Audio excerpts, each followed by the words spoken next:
High above the endless forests of Idaho, where the mountains breathe slowly and the trees stretch like dark fingers toward the sky.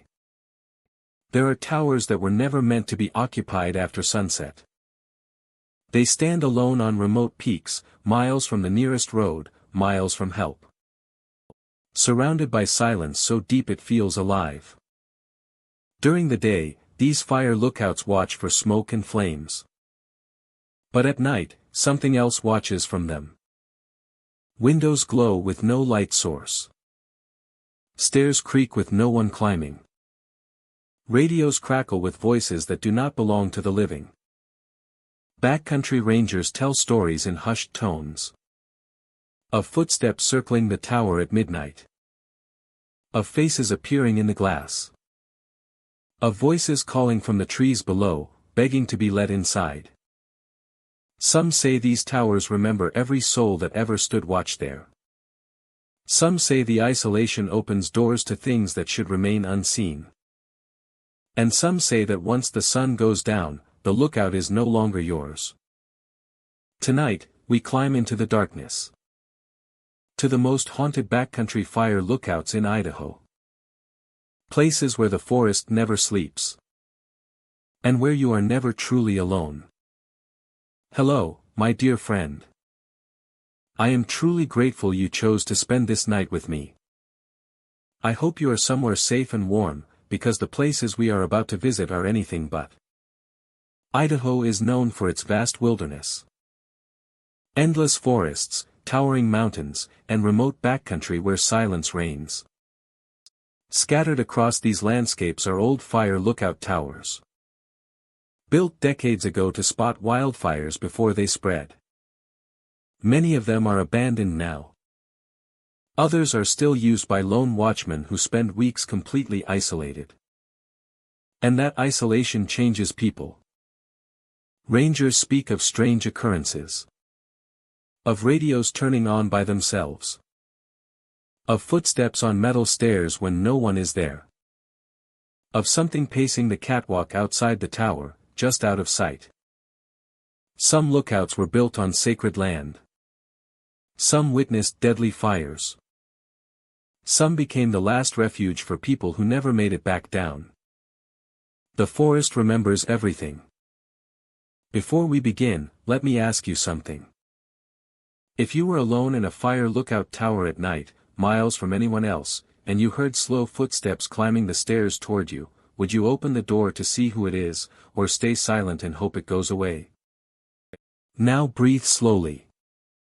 Listen carefully. And let us begin our ascent into the haunted fire lookouts of Idaho. Dead Pine Lookout rises above a forest that never fully healed. The tower stands on a rocky spur, overlooking miles of blackened trunks left behind by a wildfire that swept through decades ago. In daylight, the trees resemble charcoal sketches against the ground, thin and brittle, frozen in the moment they burned. New growth struggles beneath them, quiet and low, as if the forest itself remembers. The lookout was built after the fire, meant to watch for the next one. From its height, the land stretches wide and open. The air is usually clean, dry, and sharp with pine. During the day, nothing seems unusual. The tower becomes an island of light, surrounded by stillness. That is when the smell returns. It starts faintly, barely noticeable. A trace of smoke carried on the breeze, thin and dry. Watchmen often dismiss it at first, assuming it drifts from a distant campfire or a memory stirred by the setting. But the scent grows stronger as the hours pass. It becomes unmistakable, rich and heavy, like ash warmed again after long sleep. There is no fire burning below. The forest remains dark and cold. Yet the smell lingers, wrapping around the tower, seeping into clothes and breath. It fades only near morning, retreating with the night. Those assigned to Dead Pine Lookout are trained observers. They know the land. They trust their senses. Still, many report the same unsettling feeling once the smoke returns. A sense of being watched from below, as if the forest is no longer empty. The first sightings are often subtle. A shape at the edge of vision. A flicker of movement where none should be. The watchman turns, scanning the catwalk that circles the tower. At first, there is nothing. Just railing, shadows, and open air. It stands near the far edge of the catwalk, just within the reach of the tower light. The form is human in outline, tall and still. It glows faintly, as if lit from within by embers rather than flame. The edges shimmer, never fully solid, never fully smoke. The figure does not move. It does not approach. It faces outward, toward the burned forest below. Standing as if in silent watch. Those who see it describe a powerful urge to stay still. The moment feels fragile, like something that could shatter if acknowledged too quickly. Some blink, convinced their eyes are adjusting. Others step back slowly, heart racing. When they look again, the silhouette is gone. No scorch marks remain on the catwalk. No heat lingers in the air. Only the smell of smoke hangs heavy, as if marking where it stood. Reports of the figure have circulated quietly among watchmen for years. Most do not speak of it openly. The tower already demands long nights and isolation. Adding fear to the job feels unnecessary. Yet the sightings persist. Some describe the silhouette as flickering, its glow pulsing softly like a dying fire. Others say it appears solid for a moment, detailed enough to suggest posture and weight. All agree on one detail. Its attention remains fixed on the forest below. Theories vary. Some believe it is a memory of the fire itself, the land replaying a moment too intense to forget. Others suggest it is a former watchman, bound to the tower by duty unfinished. There are also those who believe the forest remembers the one who stayed behind when the fire came. Official explanations remain practical. Nighttime temperature shifts can release trapped scents from old burned scars. Optical illusions occur easily in low light after long hours of vigilance. The human mind fills silence with shapes. These explanations satisfy some. They fail others. What troubles watchmen most is the consistency. The smell arrives before the sighting. The silhouette appears only at the edge of the catwalk. It never enters the light fully. It never acknowledges the tower or those inside it. And it never appears during the day. Those who experience the sighting often report a shift afterward. Sleep comes harder. The forest below feels closer. The burned trees no longer seem empty. They feel occupied by memory. A few watchmen request reassignment after their first encounter. Others remain, quietly adjusting routines. They avoid looking directly toward the far edge of the catwalk at night. They keep the light steady. They focus on the horizon. By dawn, the smell fades. The forest returns to silence. Sunlight reveals only the familiar pattern of blackened trunks and pale ground. The tower stands alone again, ordinary and still. Yet the night leaves its mark.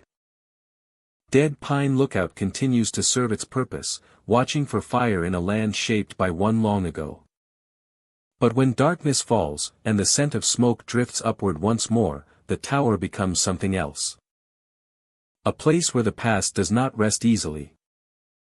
A place where memory stands at the edge of the light, staring into the forest, waiting, as it always has. Eagle Crest Lookout stands on a narrow peak where the mountain sharpens into a point. From below, the structure looks fragile against the sky, a small tower anchored to stone that drops away on all sides. Wind moves constantly at this elevation, pressing against the structure with steady force, causing the entire structure to sway just enough to be felt by those inside. The movement is subtle, but impossible to ignore. The trail leading up to the lookout is steep and exposed. Trees thin quickly, replaced by bare rock and low brush that cling stubbornly to cracks in the stone. By the time hikers reach the top, the world feels distant and quiet, as if the peak exists apart from the surrounding land. On clear days, the view stretches endlessly. On cloudy days, the lookout seems suspended above a sea of drifting gray. Rangers assigned to Eagle Crest describe it as one of the loneliest posts in the region. Shifts are long, often extending late into the night. During daylight hours, the wind dominates all sound, rushing past the tower and rattling its metal fixtures. At night, when the wind calms, the silence becomes heavy, broken only by occasional creaks from the structure adjusting to temperature changes. It is after midnight that the footsteps begin. The sound is unmistakable. Slow, deliberate steps moving in a circular pattern around the base of the lookout. They are not hurried, nor do they wander.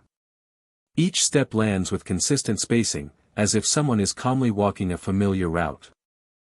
The sound travels upward through the metal frame, faint but clear enough to be recognized. Rangers often assume wildlife at first. Mountain goats and birds are common at lower elevations, though rare this high. Still, the idea offers some comfort. Most rangers wait, listening, expecting the sound to fade or move away. The footsteps continue, completing one circle, then another, maintaining the same steady pace. When the sound persists, rangers shine their flashlights through the lookout windows and down along the narrow ledge that wraps around the tower. The beam reveals bare rock and wind-swept dust. No movement. No figures. No tracks. The ledge is often coated in fine gravel that should clearly show signs of passage. It remains smooth and undisturbed. Some rangers step outside to investigate further. The wind greets them immediately, cold and forceful, tugging at clothing and equipment. The footsteps stop the moment the door opens. The silence that follows feels abrupt, almost intentional. Flashlights sweep the area again, revealing nothing beyond stone, sky, and shadow. The silence that follows feels abrupt, almost intentional. By the time the ranger returns inside, the footsteps often resume. Reports from Eagle Crest span decades, recorded quietly in shift logs and personal journals. The details remain consistent across time. Always after midnight. Always circling. Always invisible. Some rangers report hearing the sound above them, as if footsteps are moving along the roof itself, despite the steep angle and lack of any path. As if footsteps are moving along the roof itself, despite the steep angle and lack of any path. Engineers have inspected the structure multiple times, searching for mechanical explanations. Wind interacting with loose panels can create rhythmic noises. Metal contracts and expands with temperature changes, producing creaks and taps. Yet none of these explanations fully match the measured pacing of the footsteps, or their circular pattern around the tower. One ranger described counting the steps. Each circuit took the same amount of time, down to the second. Another noted that the sound always moved clockwise, never reversing direction. These details, while small, contributed to growing unease among staff assigned to overnight duty. Despite this, no one has ever reported feeling threatened. The footsteps do not approach the door or attempt to enter. They remain outside, keeping their distance, as if respecting an unspoken boundary. This restraint is part of what makes the phenomenon unsettling. No escalation. No conclusion. Only repetition. Local stories add another layer to the mystery. Long before the lookout was built, the peak was known as a place of watchfulness. Hunters believed that something lingered there, not hostile, but observant. According to these accounts, the mountain noticed those who came to high places and remained aware of their presence long after they left. Some interpret the footsteps as echoes of past rangers, repeating nightly patrols out of habit rather than purpose. Others believe the sound belongs to the mountain itself, expressing movement through the structure built upon it. These ideas remain speculative, shared quietly among those who have spent long nights alone at Eagle Crest. Audio recording equipment has been used in an attempt to document the sounds. Results are inconsistent. Some recordings capture faint rhythmic taps that align with reported footsteps. Others record nothing at all, despite rangers clearly hearing the sound in real time. Playback often fails to convey the weight and presence described by those who experienced it. The swaying of the lookout adds to the atmosphere. As wind shifts, the tower leans slightly, then corrects itself. Inside, the movement feels like standing on the deck of a ship at sea. Combined with the footsteps below, the sensation can be disorienting, blurring the line between structural motion and imagined presence. Most rangers adapt over time. They learn to acknowledge the sounds without reacting, focusing on routine tasks. Newer staff often find the first few nights difficult, struggling to sleep or concentrate once the footsteps begin. With experience, the sounds become part of the rhythm of the post. By morning, all signs vanish. The ledge remains pristine. No tracks appear with sunrise. Daylight brings birds and wind and distant views, restoring a sense of normalcy. The lookout looks ordinary again, perched quietly against the sky. Eagle Crest Lookout remains active, staffed, and structurally sound. There are no official explanations posted, no restrictions placed on overnight duty. The phenomenon exists in a space between record and rumor, acknowledged but unexplained. As night returns and the peak grows quiet, the tower sways gently in the wind. Somewhere below, footsteps begin their slow, careful circle, unseen and untraceable, keeping watch around a place built to watch the world. The tower rises above Whisper Ridge like a patient observer. Built of stone darkened by age and weather, it stands at the edge of the forest where trees thin and the land slopes downward into shadow. During the day, it appears abandoned and unremarkable. But when night settles and the forest exhales its quiet, the tower becomes something else entirely. Voices begin after dusk. At first, they are indistinct.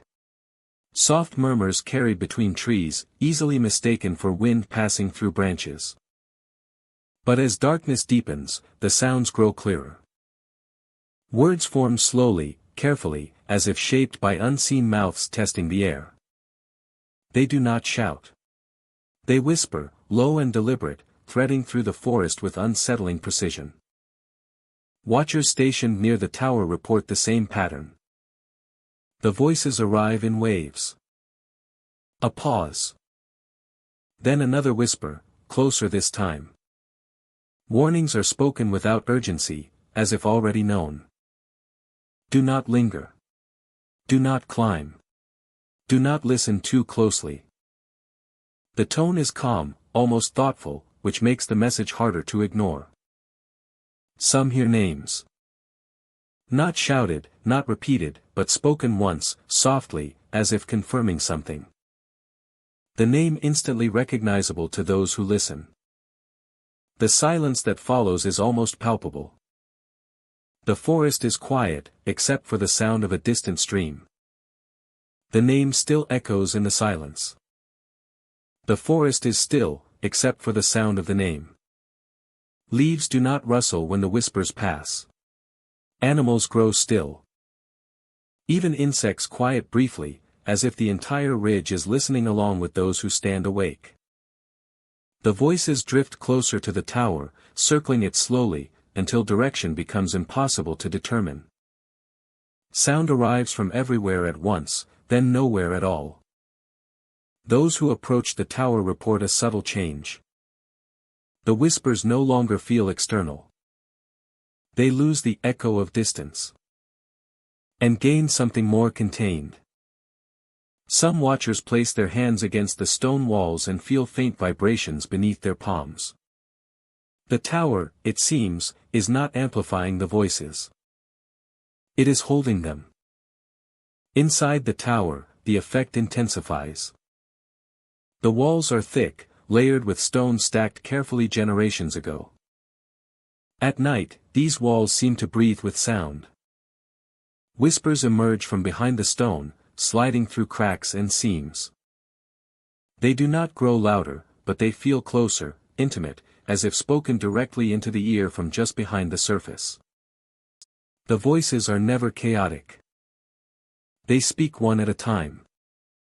They wait their turn. Each whisper ends cleanly, leaving space before the next begins. Listeners often report a strong urge to respond, though no one is sure how. No one has ever recorded a clear message. Devices pick up static, faint distortions, or nothing at all. Audio recordings fail to capture the clarity reported by human listeners. Cameras show only empty stone and shadow. The phenomenon resists documentation, existing fully only in direct experience. Those who are not present often struggle to understand why the whispers feel so personal. Historians note the tower was built as a watch point, meant to observe the forest rather than defend against it. Records mention night patrols, long hours of silence, and strict rules against sleeping on duty. Some speculate the tower absorbed generations of vigilance, holding on to attention long after the watchers themselves were gone. Locals avoid the tower at night, not out of fear, but respect. They say the whispers are not meant for everyone. The voices choose when to speak and who should hear them. Some nights pass in complete silence. Other nights, the ridge seems alive with murmured language. There is no pattern that can be predicted or forced. A former ranger once described standing alone inside the tower during a late patrol. The forest was still. The whispers began softly, then moved closer until they seemed to come from the stone behind his back. He felt no threat, only a deep awareness of being observed in return. When his name was whispered, it carried no emotion. It felt like a confirmation rather than a call. He left the tower shortly after, unsettled but unharmed. Those who remain too long often describe lingering effects. Sounds elsewhere feel muted. Silence feels heavier. Some report hearing faint whispers days later, usually at night, usually when alone. The voices do not follow them physically, but the memory of being addressed directly does not fade easily. Despite this, curiosity continues to draw people in. The tower remains standing, unchanged, absorbing night after night of forest sound and human presence. It does not demand attention. It simply waits. When darkness deepens and the forest quiets, the whispers may return, threading warnings and names through stone and shadow. As dawn approaches, the voices fade. The forest resumes its ordinary sounds. The tower becomes silent stone once more. No trace remains of what was spoken or why. Yet those who listen closely often leave with the sense that something within the walls took note of them. Whisper Ridge Tower stands as a quiet boundary between sound and silence, between forest and memory. At night, it listens as much as it speaks. And when it chooses to whisper, it reminds those nearby that some places do not forget who stands within their walls, even long after the voices themselves fall silent. Black Hollow Lookout rises above a steep ridge, its weathered wooden tower perched at the edge of a deep valley. The valley stretches far below, cloaked in dense forest where sound seems to vanish.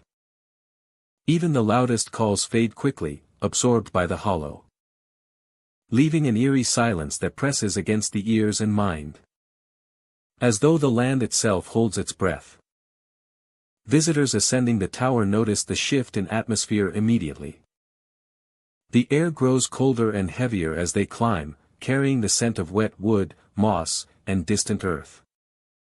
The wind moves unpredictably, sometimes still, sometimes gusting sharply along the railings, heightening the sensation of isolation.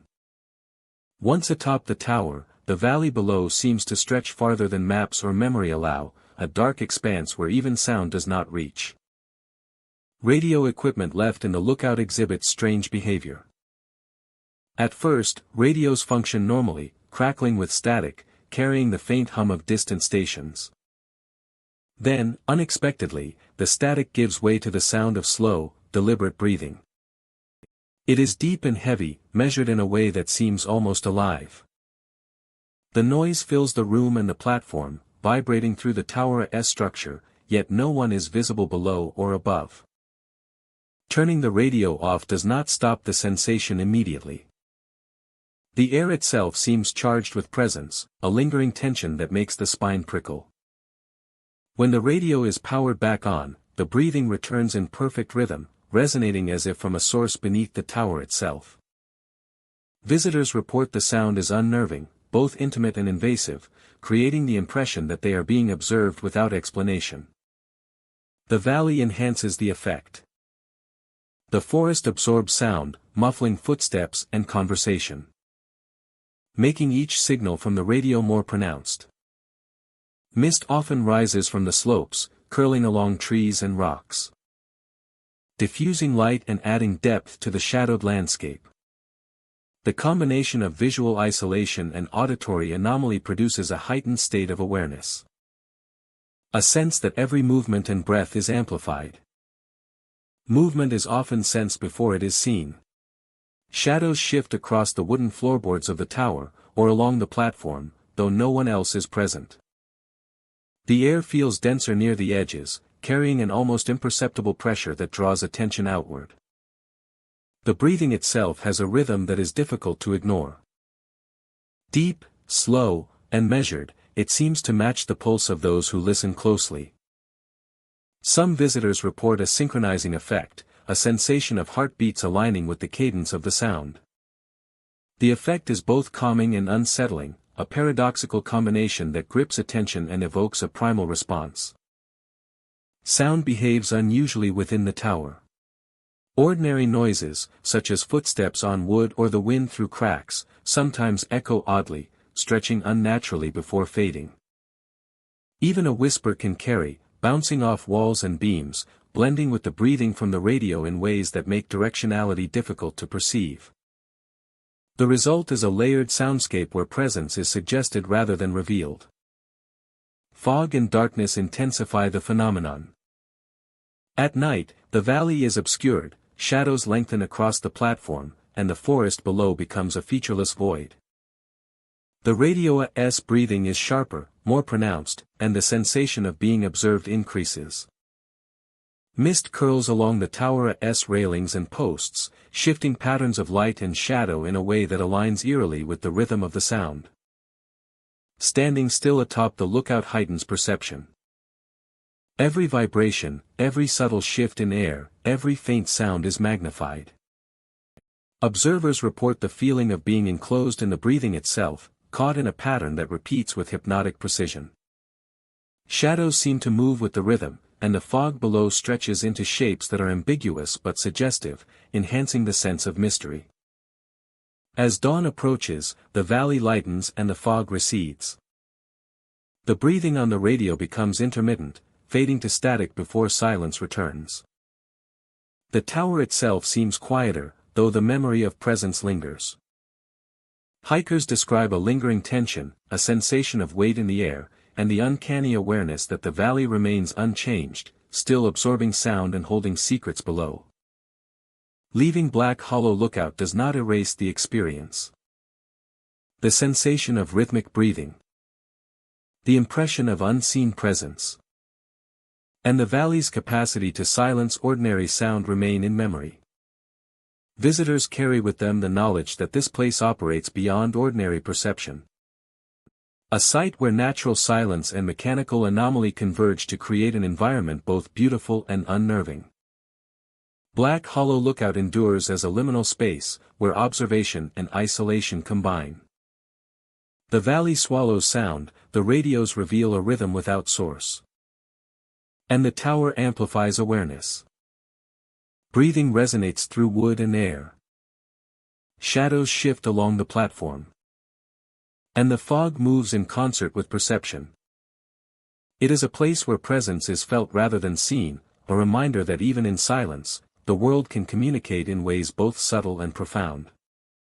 Ashfall Peak Tower stands alone on a high rise of stone, overlooking a landscape permanently altered by an ancient fire. The ground surrounding the tower is coated in a pale layer of ash that never fully disappears.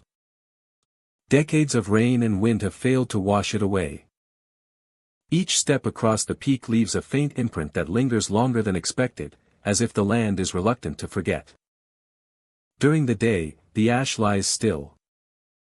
The tower rises above it all, weathered but sturdy, built to watch over a land once consumed by flame. From its windows, the view stretches wide and quiet, marked by distant ridges and scorched earth softened by time. Night brings a different presence. As darkness settles, the air around Ashfall Peak Tower changes. The temperature cools quickly, and the silence deepens. Then the ash begins to move. Fine gray particles lift from the ground and drift slowly through the air, floating without direction. There is no wind. Trees remain still. The ash moves anyway, as if stirred by something unseen. Watchers inside the tower notice it first in the light beams from their lamps. The movement is gentle, almost calm, yet constant. The ash does not swirl or scatter. It drifts with purpose, forming soft curtains that pass across the open ground. Those who step outside feel it brush against their skin. It is cool and dry, leaving no warmth behind. The smell of old fire returns faintly, more memory than scent. Breathing feels heavier, as though the air itself carries weight. It is within this drifting ash that the figures appear. At first, they are only shapes. Subtle shifts in the gray, darker patches that separate themselves from the rest. A watcher may think their eyes are adjusting, or that fatigue has blurred their vision. Then the shapes begin to move. The figures walk slowly across the ash-covered ground, their forms vaguely human, but never fully clear. They pass between the tower and the edge of the peak, crossing areas that should leave clear footprints. Yet the ash beneath them remains undisturbed, smooth and even, as if nothing was ever there. The figures do not acknowledge the tower.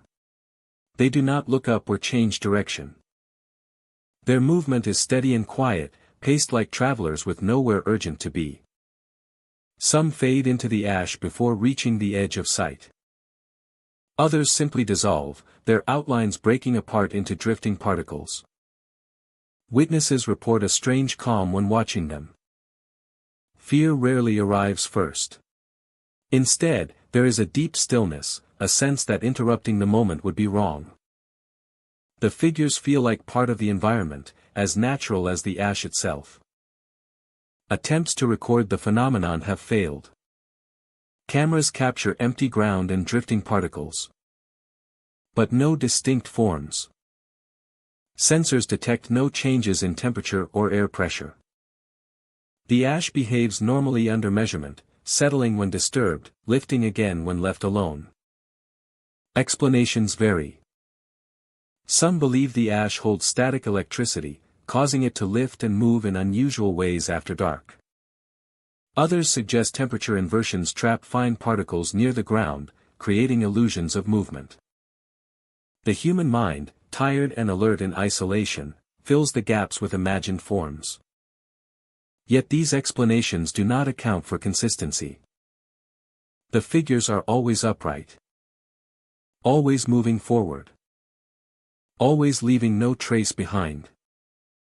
The long-term caretakers of Ashfall Peak Tower speak quietly about patterns. The figures appear more often on nights when the moon is hidden. They seem more numerous after long periods of dry weather. They never approach the tower itself. They keep to the open ground. Walking paths that once existed before the fire reshaped the peak. Some believe the figures are echoes of those who fled the ancient blaze, replayed endlessly by a land that remembers movement more than names. Others think they are guardians, bound to the ash, ensuring the fire never truly returns. Those who spend enough nights at the tower describe subtle changes in themselves. Sleep grows lighter. Dreams carry images of drifting gray skies and endless walking. The boundary between memory and imagination feels thinner. Still, the work continues. Each morning, the ash settles once more. The ground appears undisturbed, marked only by the footprints of the living. The tower stands unchanged, quiet against the pale earth. Visitors who arrive during daylight rarely sense anything unusual. The peak feels calm, almost peaceful. It is only after sunset that the ash begins to rise, and the land resumes its silent motion.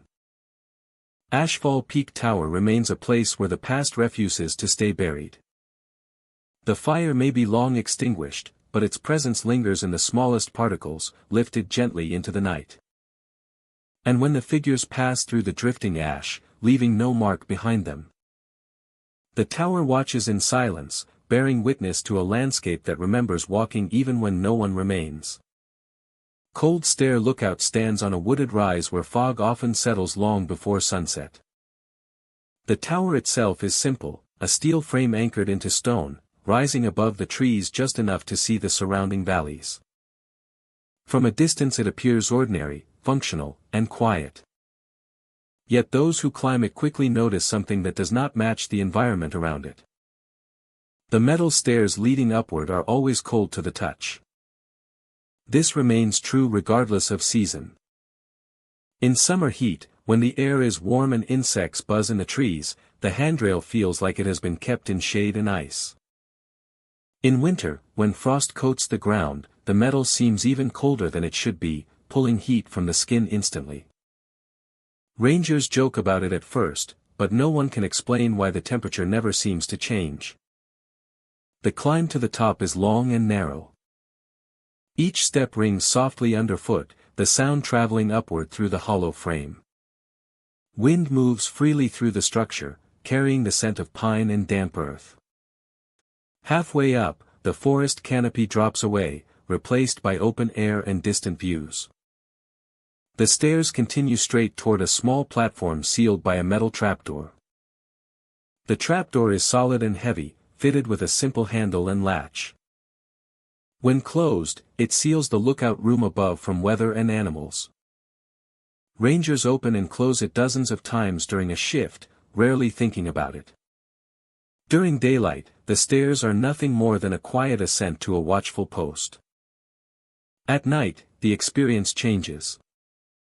Rangers assigned to overnight duty report hearing footsteps on the stairs long after they have settled inside the lookout. The sound begins low, near the base of the tower, faint and distant. Each step rings clearly, metal against metal, slow and deliberate. The pattern is familiar to anyone who has climbed the stairs themselves. Rangers often pause what they are doing, listening. The sound grows louder as it approaches, echoing through the structure. The pace never changes. It does not hurry. It does not hesitate.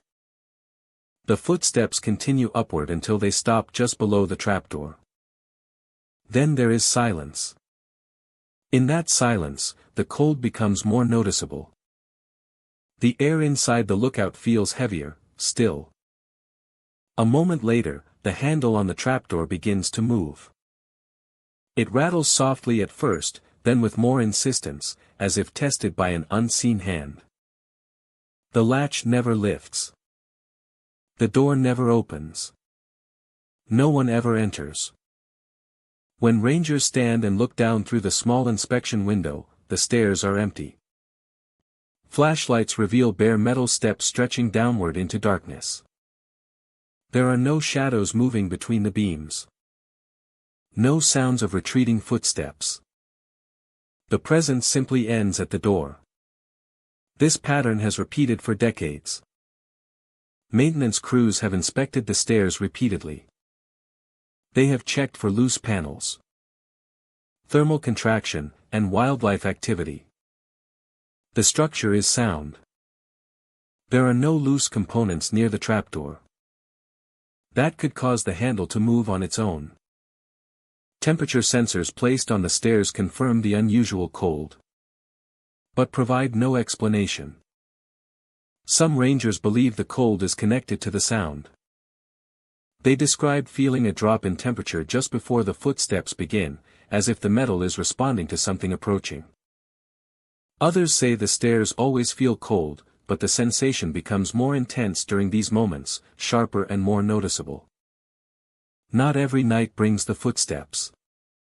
Some shifts pass quietly, marked only by wind and distant animal calls. On other nights, the climb repeats multiple times, always the same. Footsteps rise. They stop. The handle rattles. Silence returns. Experienced rangers learn not to react. Opening the trapdoor during these moments has never produced results. Those who have tried describe an overwhelming sense that opening it would be a mistake, not because of danger, but because the boundary feels important. The trapdoor stays closed.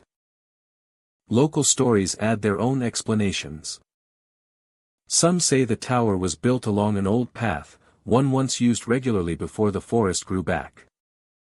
According to these accounts, movement continues out of habit, repeating a climb that once had purpose. Others believe the lookout itself invites attention, drawing something upward that can never quite arrive. One retired ranger wrote in his journal about counting the steps. He noted that the footsteps always stopped on the same stair, exactly one step below the platform. Never closer. Never farther away. He described it as respectful, as though the climber understood the limits of entry. Audio recordings made inside the lookout capture the footsteps clearly. The sound is distinct and consistent. Yet when microphones are placed on the stairs themselves, they often record nothing. The sound seems strongest inside the enclosed space above, traveling upward rather than outward. By morning, all signs fade. The stairs feel cold, as always, but ordinary again. The trapdoor opens easily. Sunlight spills down the metal steps, warming them slightly, though never fully. Day staff rarely hear the stories unless they ask. Cold Stair Lookout remains operational, staffed year-round. There are no warnings posted, no special instructions given to new rangers beyond routine safety briefings. The phenomenon is passed along quietly, shared during late conversations and long shifts. As night falls and the forest settles into darkness, the tower stands still above the trees. The stairs remain cold, waiting. Somewhere below, unseen steps may begin their careful ascent. Climbing patiently toward a door that will never open. Stopping just short of the threshold. As they always have. The tower stands on the highest point of the ridge, exposed to wind and sky. Its railing circles the platform like a thin boundary between land and open air. During the day, it serves as a simple lookout, offering long views of forest and distant hills. But as dusk approaches, something subtle begins to change around Raven Watch Tower. Ravens arrive quietly. They gather on the railing one by one, dark shapes settling into place with deliberate calm. Their feathers absorb the fading light, turning them into silhouettes against the sky. They do not call to one another. They do not shift or fidget. They simply perch, facing outward, as if watching the landscape below with shared attention. People who approach expect the birds to scatter. They do not. Footsteps echo on the metal stairs. Wind moves through the structure. Still, the ravens remain. They turn their heads slowly, observing without alarm. Some visitors step closer than expected, close enough to hear the soft movement of feathers. The birds make no effort to defend the space or abandon it. Their stillness is more unsettling than flight would be. As the last light fades, the ravens begin to leave. They lift off in near silence, wings cutting cleanly through the air. Within moments, the railing stands empty. The sky darkens fully. The tower returns to its quiet, exposed solitude.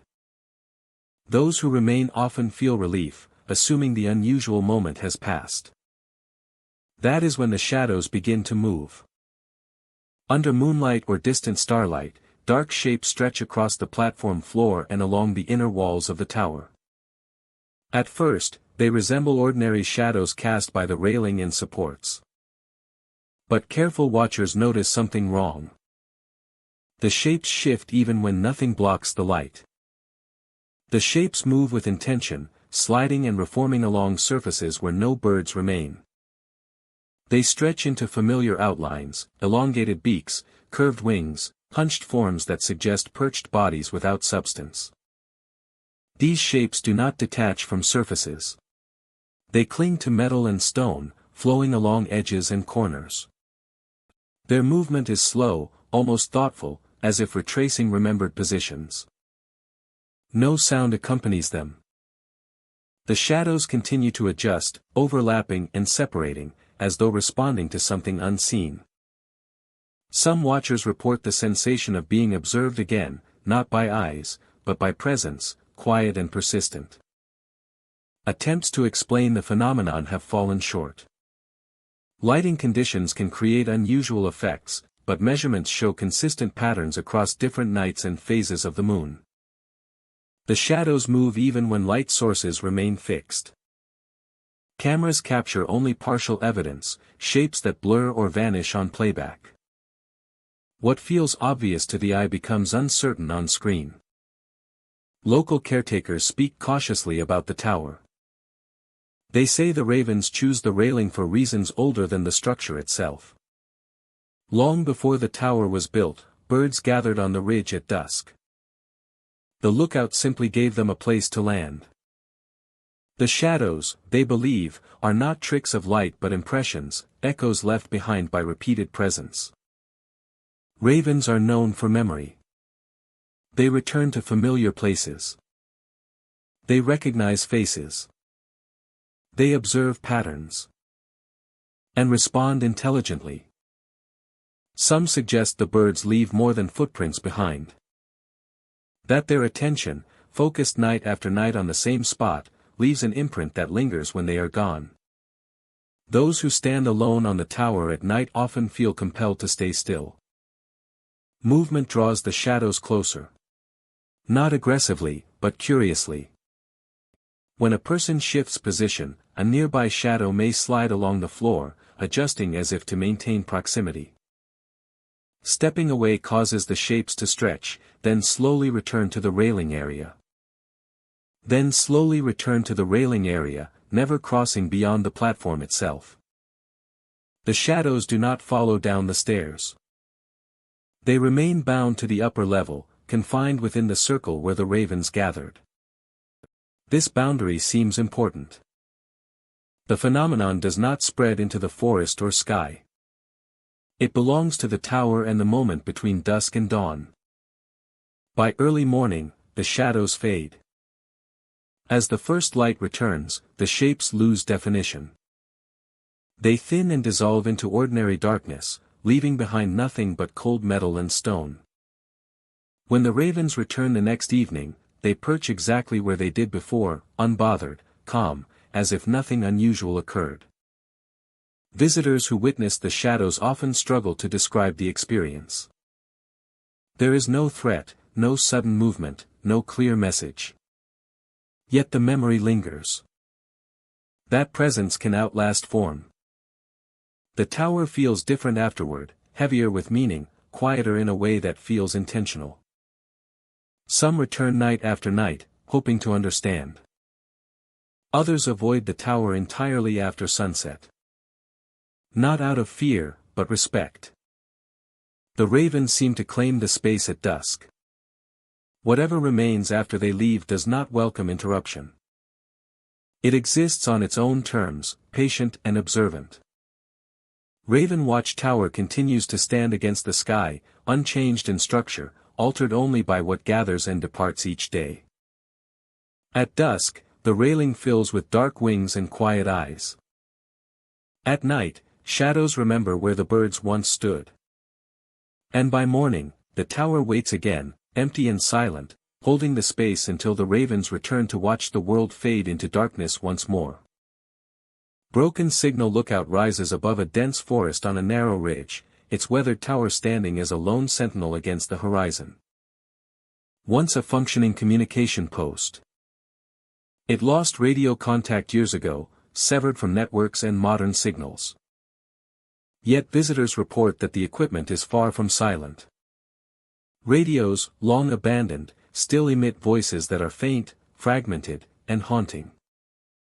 Drifting through the tower and into the surrounding air. The tower itself is constructed of aged timber and reinforced steel, worn by wind, rain, and decades of neglect. Steps creak beneath the weight of visitors, and the platform sways subtly in gusts that rush along the ridge. Moss clings to railings and beams, softening edges and casting shadows across the floors. Even in daylight, the lookout exudes an atmosphere of isolation, heightened by the knowledge that voices can appear without warning or explanation. Voices emerge through radios as if the equipment has a memory of communication, replaying fragments of past conversations. They speak in half-sentences, abrupt phrases, and last words. The speech is disjointed, difficult to interpret, yet unmistakably human. Listeners describe the sound as layered, overlapping, and impossible to locate, as though it exists both within the radio and in the space around them simultaneously. The effect is disorienting. One moment, the voice seems to come from the speaker, and the next, it feels as though it moves through the air. Or drifting past an observer. The fragmented language creates a sense of urgency, loss, and incomplete stories. Words hang in the air, unresolved, echoing faintly against beams and boards. The fragments stir imagination, making listeners attempt to reconstruct meaning from sounds that defy comprehension. Time appears altered on the tower platform. Shadows shift unexpectedly across floors and walls, influenced by fading light, the angle of observation, and the presence of fog or mist. The wind, rustling leaves, the distant call of animalsa. Producing a complex soundscape that is difficult to disentangle. Each step, each breath, heightens awareness of the unusual phenomenon. The tower amplifies subtle movements and vibrations. Boards shift underfoot, gusts rattle railings. And air currents swirl unpredictably, mingling with the voices to produce the impression that the structure itself is attentive. The voices contribute to this perception, adding layers of auditory feedback that are intimate yet untraceable. A sense of presence, a feeling that the lookout is observing and responding to movement without physically manifesting. Hikers describe a sense of presence, a feeling that the lookout is observing and responding to movement without physically manifesting. The voices contribute to this perception, adding layers of auditory feedback that are intimate yet untraceable. Night accentuates the effect. Darkness stretches across the ridge, and fog often rolls in from the valley below, curling along the beams and obscuring the forest beyond. The fragmented voices grow sharper in contrast to the muted environment. Half-sentences and unfinished words appear to form rhythms, aligning occasionally with the sounds of wind through cracks, the shift of boards, or the distant echo of water or wildlife. The sensation of being part of a living, listening structure is heightened. Some visitors experience physiological responses to the voices. Heartbeats align with the cadence of speech. Pulses quicken or slow in response to certain fragments. A sense of tension builds through the body. The half-sentences seem to provoke memory, imagination, and instinct simultaneously, creating a layered psychological effect. Difficult to describe yet undeniable to those present. That is difficult to describe yet undeniable to those present. Attempts to trace the source are futile. Radios show no power, connections are broken, and antennas are decayed. Voices continue despite the absence of signal or infrastructure.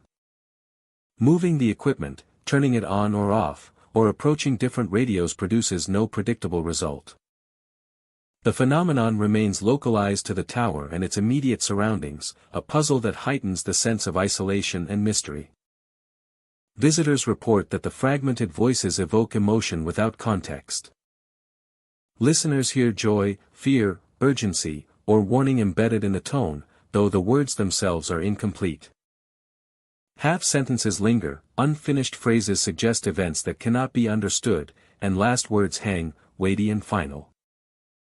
The ambiguity makes the experience more compelling and unsettling, drawing attention to the impermanence and fragility of communication itself. Dawn transforms the lookout. Light disperses fog and softens shadows, yet subtle sounds and residual vibrations remain. Radios are quiet for moments, though some report faint fragments returning unpredictably. The tower appears ordinary once more, yet the memory of voices, of half-sentences and last words, remains vivid. Observers leave with a lingering awareness that the space is charged with history, memory, and presence beyond ordinary perception. Broken signal lookout endures as a site of auditory mystery. Fragmented voices continue to speak through decayed equipment. Half-sentences and last words carrying across wood, fog, and air. The tower preserves layers of memory and presence. Blending architecture, isolation, and sound into an experience that challenges perception. And of the ridge itself as a space where voices refuse to remain silent. Visitors emerge changed, aware of the uncanny persistence of communication long thought lost. And of the ridge itself as a space where voices refuse to remain silent. Windcaller Peak rises above the surrounding range like a listening post carved from stone. Its slopes are steep and bare, shaped by constant air movement that never seems to rest. From a distance, the peak looks calm, almost still, but anyone who approaches quickly understands that wind defines this place more than rock or height ever could. The air is always moving here. It slides up the ridges, pours through narrow gaps, and spills across the summit in steady waves. During the day, the sound blends into the background, a continuous presence that feels natural and easy to ignore.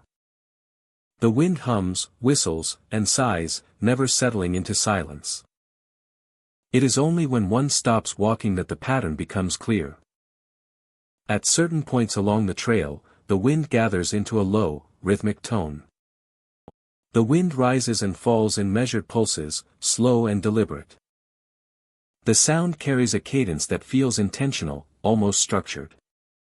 Many describe it as chanting, not in words, but in breath and vibration. Rangers assigned to Windcaller Peak learn quickly to respect the sound. Long before the summit, the wind begins to shape awareness. The rhythm becomes easier to follow than to resist.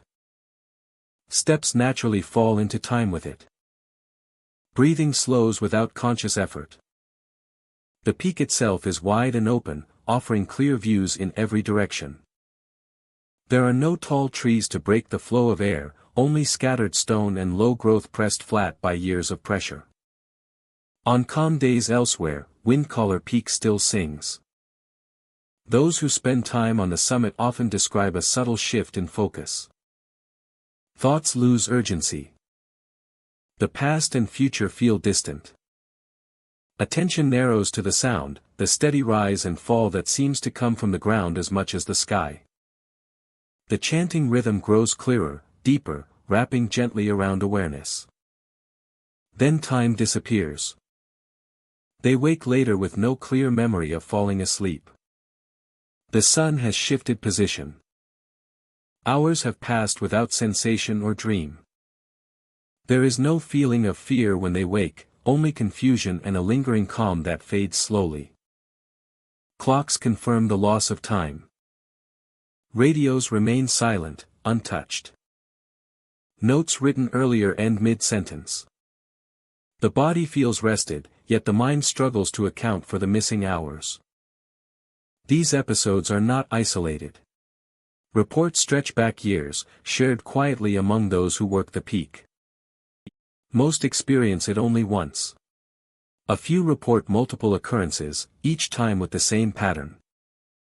Listening. Stillness. Absence. Return.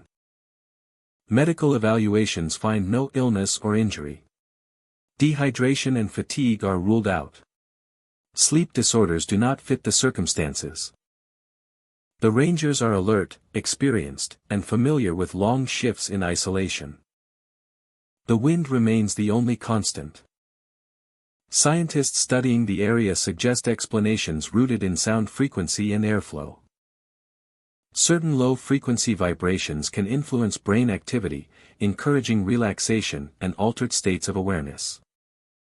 Combined with isolation and steady rhythm, the mind may enter a trance-like condition without conscious intent. Windcaller Peak provides the perfect environment for such effects. Narrow channels in the rock shape airflow into repeating patterns. The summit acts as a resonant surface, amplifying certain tones while muting others. The result is a sound that feels less heard and more absorbed. Yet these explanations do not fully explain the depth of the experience.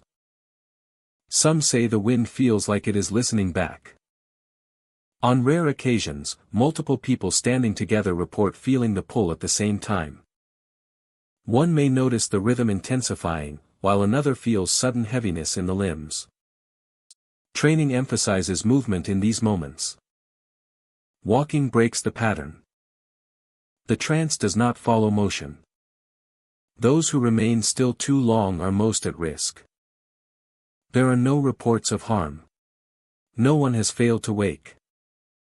But the experience leaves a mark. Afterward, the sound of wind elsewhere feels different. Less random. More structured.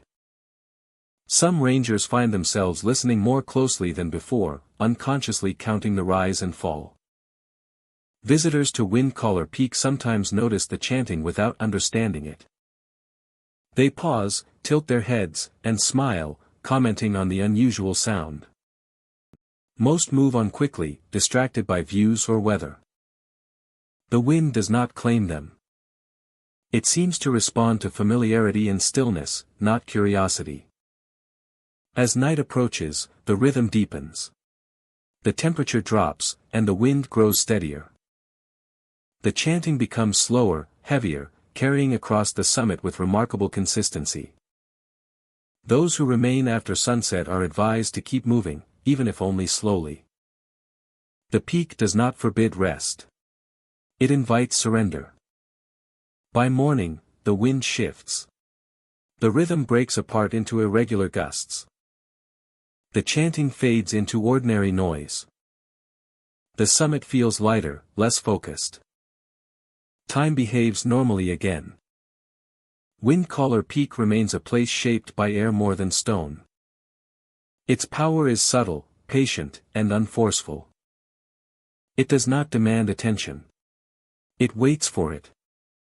Those who listen too long learn that sound alone can carry weight, that rhythm can guide awareness away without struggle. And when the wind calls again, low and steady across the summit, the peak stands ready, singing its timeless pattern into the open sky. Lost Step Lookout rises above a quiet stretch of forest where the land slopes gently before lifting into stone. The tower is modest, built for function rather than beauty, with a narrow staircase winding upward through its frame. During the day, it attracts little attention. Visitors climb, take in the view, and descend without incident. Only one detail stands out, easy to miss unless pointed out directly. The gap is small but noticeable, a space where metal should be. A temporary plate was installed years ago. Then removed, then never replaced. Maintenance reports note it repeatedly, yet the step remains absent. Yet the step remains absent. It is treated as a minor flaw, an inconvenience rather than a danger. During the day, the missing step feels unimportant. At night, it becomes something else entirely.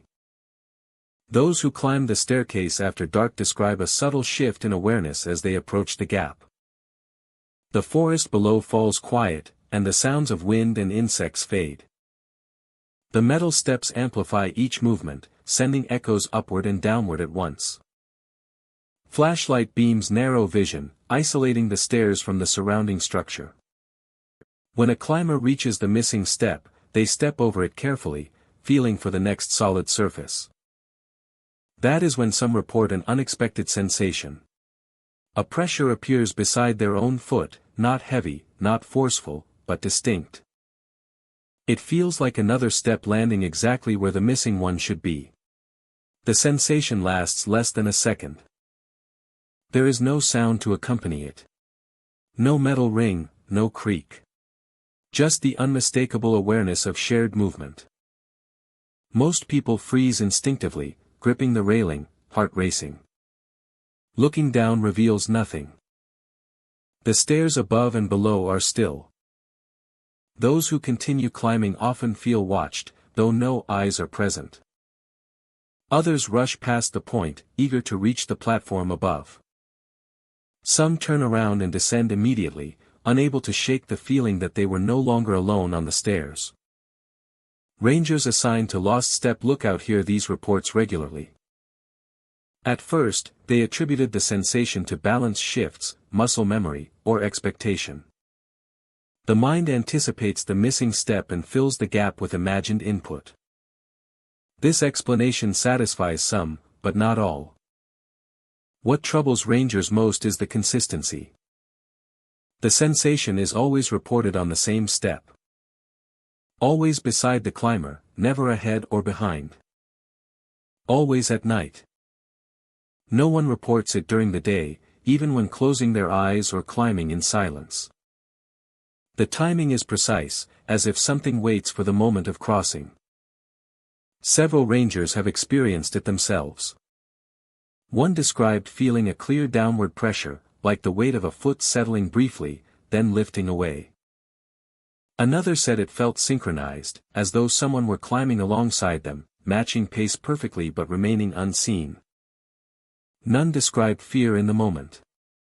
The emotion comes later, once the mind catches up. The missing step has been inspected thoroughly. Engineers confirmed that there is no hidden platform, no loose material that could cause vibration. The structure is stable. The gap is empty. Sensors placed nearby detect no unusual movement or temperature change. Audio equipment records nothing unusual. Local history offers fragments of explanation but no certainty. Old records suggest that an earlier staircase stood on the same site, built decades before the current tower. According to these notes, one step was removed after repeated complaints, though no accidents were officially recorded. The reasons were vague, marked simply as discomfort reported by staff. Stories passed quietly among nearby communities speak of paths remembering use. They suggest that repeated movement leaves an imprint, not visible, but felt. According to these beliefs, steps once taken do not disappear when the structure changes. They remain as patterns, continuing their role long after the material is gone. Skeptics dismiss these ideas easily. They point to fatigue, darkness, and expectation as powerful influences. A missing step creates tension. The body braces, and the mind searches for stability. The sensation is imagined, reinforced by stories and repetition. Yet even skeptics hesitate when climbing alone at night. The effect does not escalate. No one reports being pushed, grabbed, or blocked. The sensation never occurs on descent, only while climbing upward. It does not repeat if someone pauses and steps again. Happens once, precisely, then never again during that climb. Some rangers avoid the staircase at night altogether, choosing alternate routes when possible. Others make a point of climbing past the missing step deliberately, testing themselves against the sensation. A few claim they no longer feel it, though they admit their awareness sharpens every time they approach the gap. Visitors are not warned directly. Signs mention uneven steps, advising caution. Guides do not volunteer stories unless asked. Lost Step Lookout remains open, functional and largely unremarkable during daylight hours. At night, the tower changes character. The staircase feels longer. The air seems closer. Each step carries weight, not just of the body, but of attention. When climbers reach the missing step, many hold their breath without realizing it, crossing the gap quickly, unwilling to linger. Those who feel the step beside them rarely speak about it immediately. They finish the climb, complete their task, and descend with care. Only later, in quiet moments, do they replay the sensation, questioning their memory and senses. Lost Step Lookout continues to stand, unchanged. The missing step remains absent. No plans exist to replace it, partly due to budget, partly due to tradition. Some argue that filling the gap would resolve the issue. Others worry that altering it again might disturb something best left alone. As night settles over the forest and the tower rises into darkness. One step is gone, yet something still seems to use it. Those who climb after sunset may never see another presence. But for a brief moment they may feel it. A step taken beside their own, perfectly timed on a stair that no longer exists. Fogline Tower stands at the edge of a high plateau, its glass walls facing open air on all sides. During clear hours, it offers sweeping views of valleys and distant ridges. The structure feels modern, functional, designed for observation and safety. Nothing about it suggests unease. That changes quickly when the fog arrives. It rises all at once, climbing from below the tower as if released from the ground itself. Within seconds, the world beyond the glass disappears. Horizon, trees, sky, all dissolve into a uniform white-gray field. Sound dulls. Distance loses meaning. Those inside the tower often describe the sensation as being suspended, cut loose from the landscape entirely. Visibility drops to nothing. Lights inside the tower reflect faintly off the glass, creating the illusion of depth where none exists. Looking outward becomes disorienting. The fog presses close, clinging to the windows in thick, unmoving layers. Weather instruments show no strong wind. The fog simply holds its position, dense and complete, sealing the tower inside a quiet enclosure. It is during this stillness that shapes begin to form. At first, they appear as darker patches in the fog, barely distinguishable from shadow. The eye struggles to focus. Then the shapes sharpen into vague outlines, human in proportion but indistinct in detail. They stand just beyond the glass, close enough that distance feels irrelevant, yet far enough to remain unreachable.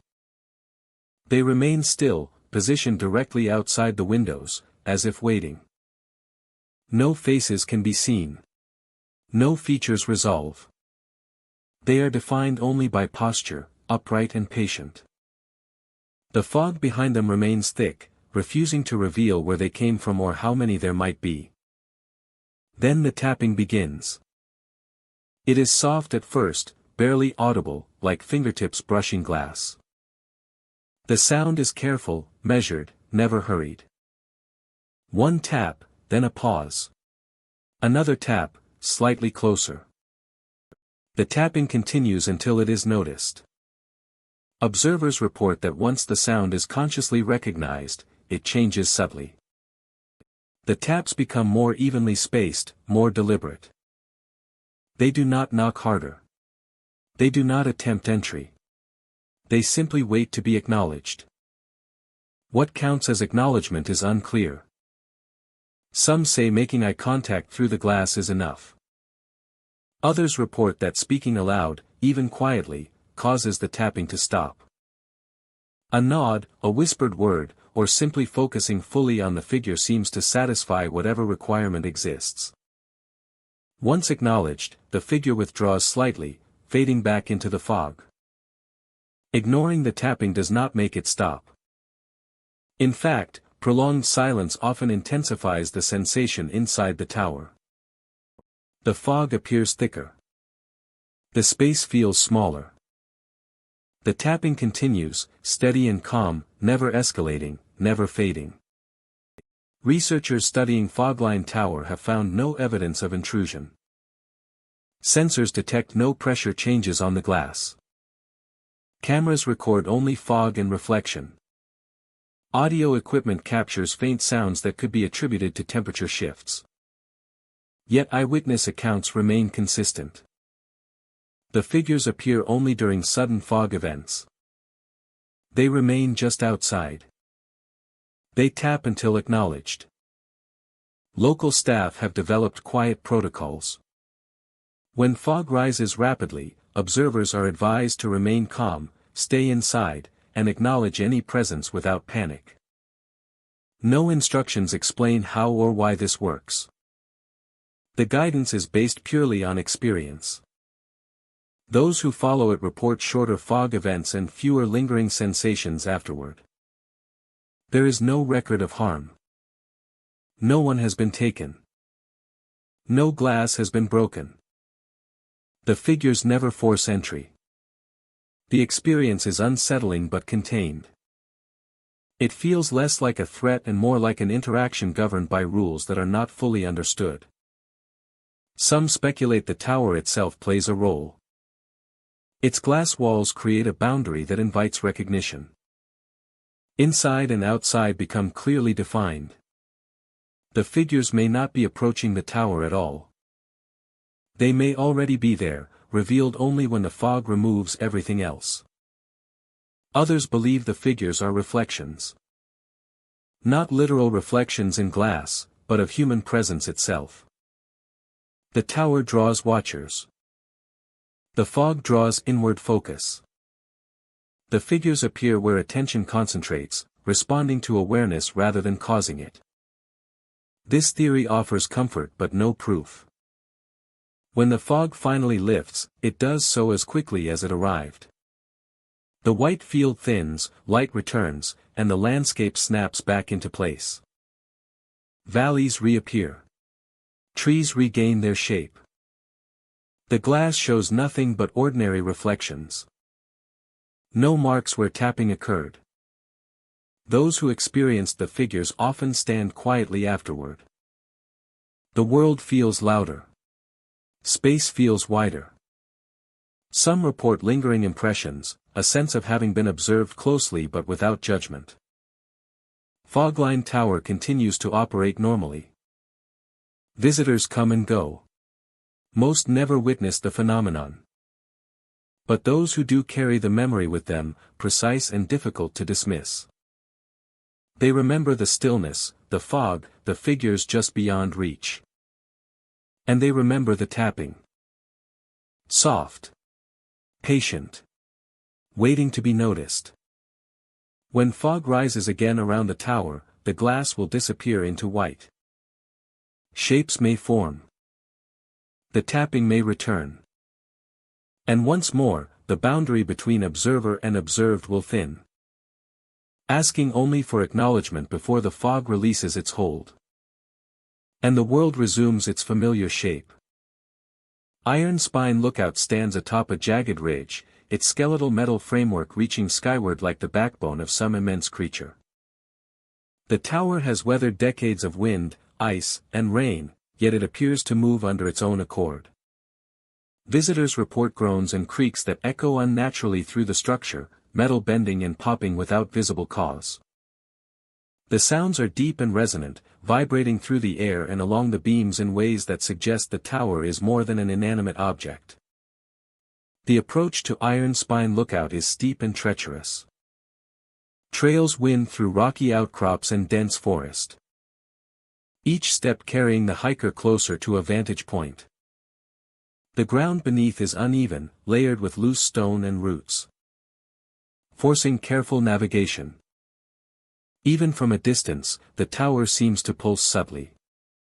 Swaying in the wind, yet maintaining a grace. That hints at resilience beyond engineering. As visitors ascend the tower, the experience becomes increasingly sensory. Each step on metal grating produces vibrations that travel up through boots and into the body.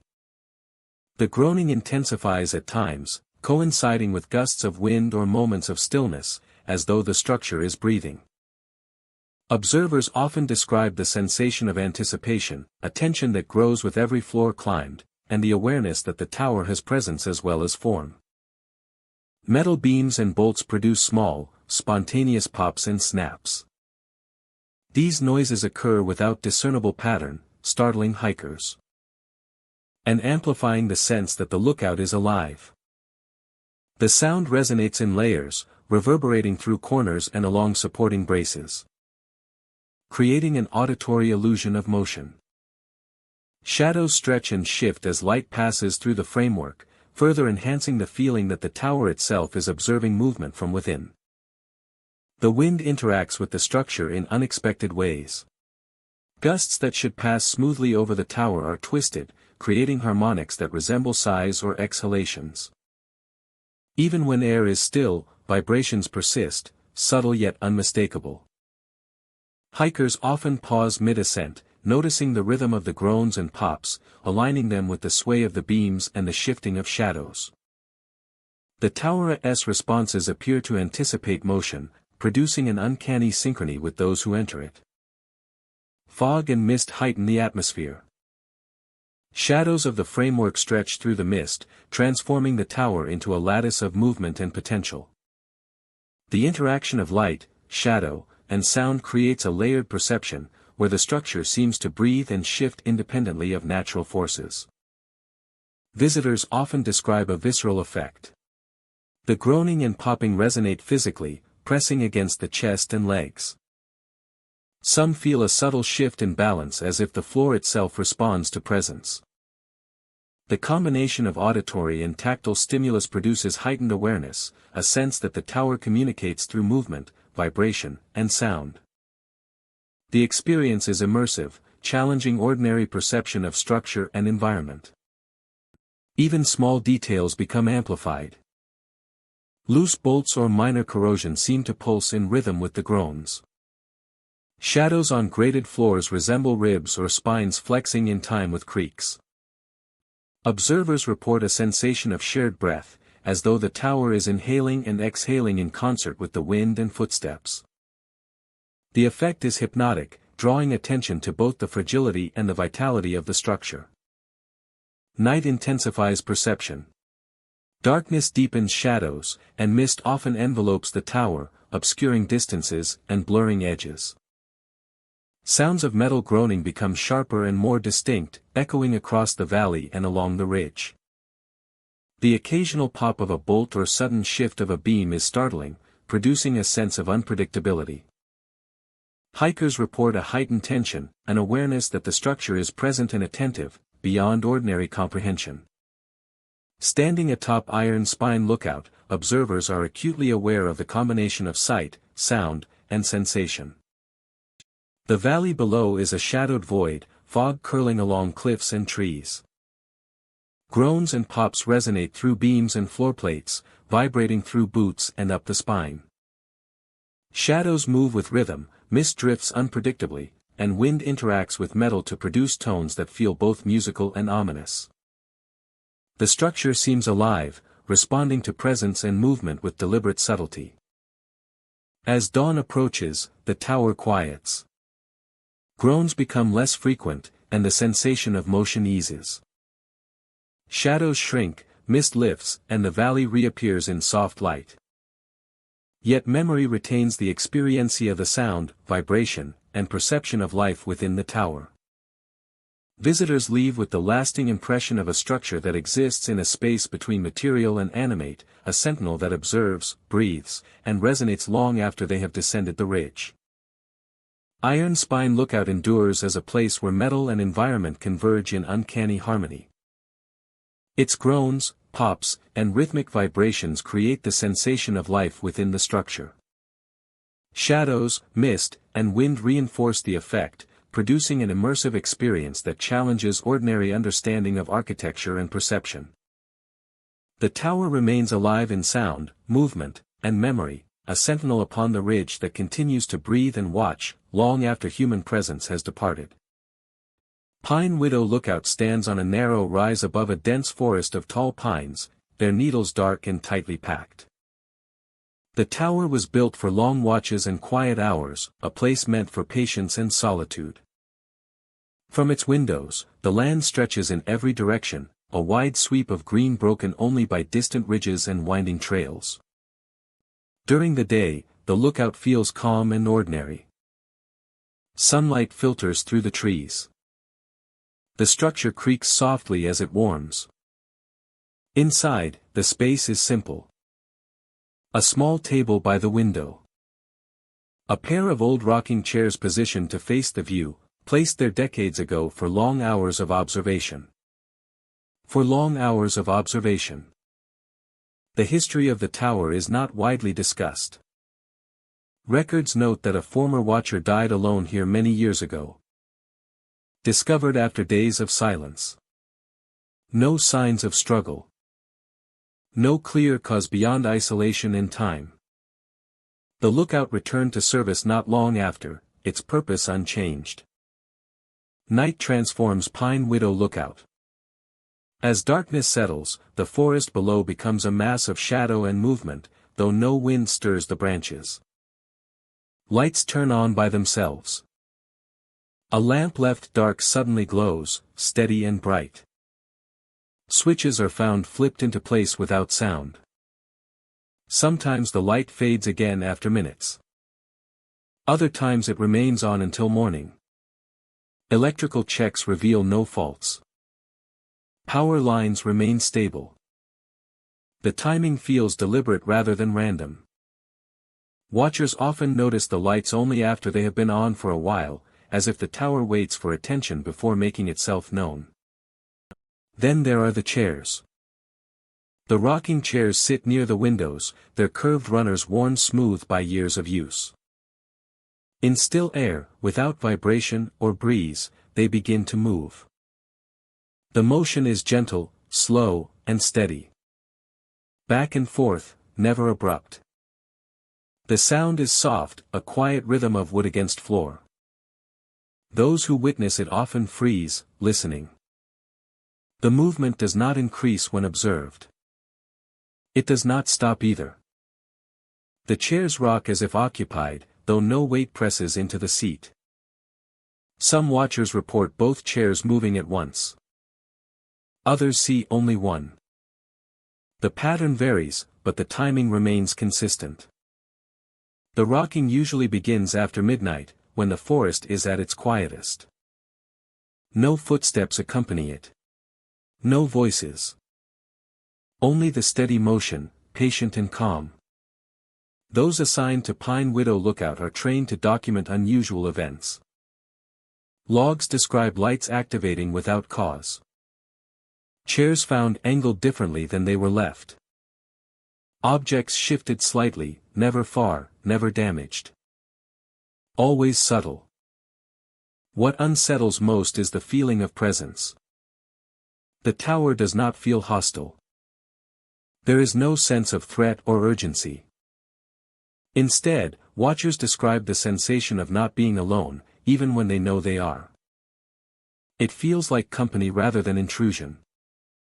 A quiet awareness that shares the space without demanding acknowledgement. Some report that the activity increases when they grow restless or distracted. On nights when focus drifts, a light flicks on. When loneliness sets in, the rocking begins. It is never overwhelming, just enough to be noticed. Others describe the opposite. When they speak softly, move respectfully, and keep the tower orderly, the night passes without incident.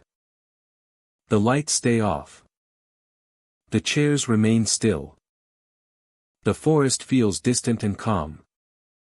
Theories range from practical to speculative. Old wiring can behave unpredictably. Temperature changes may affect wood movement.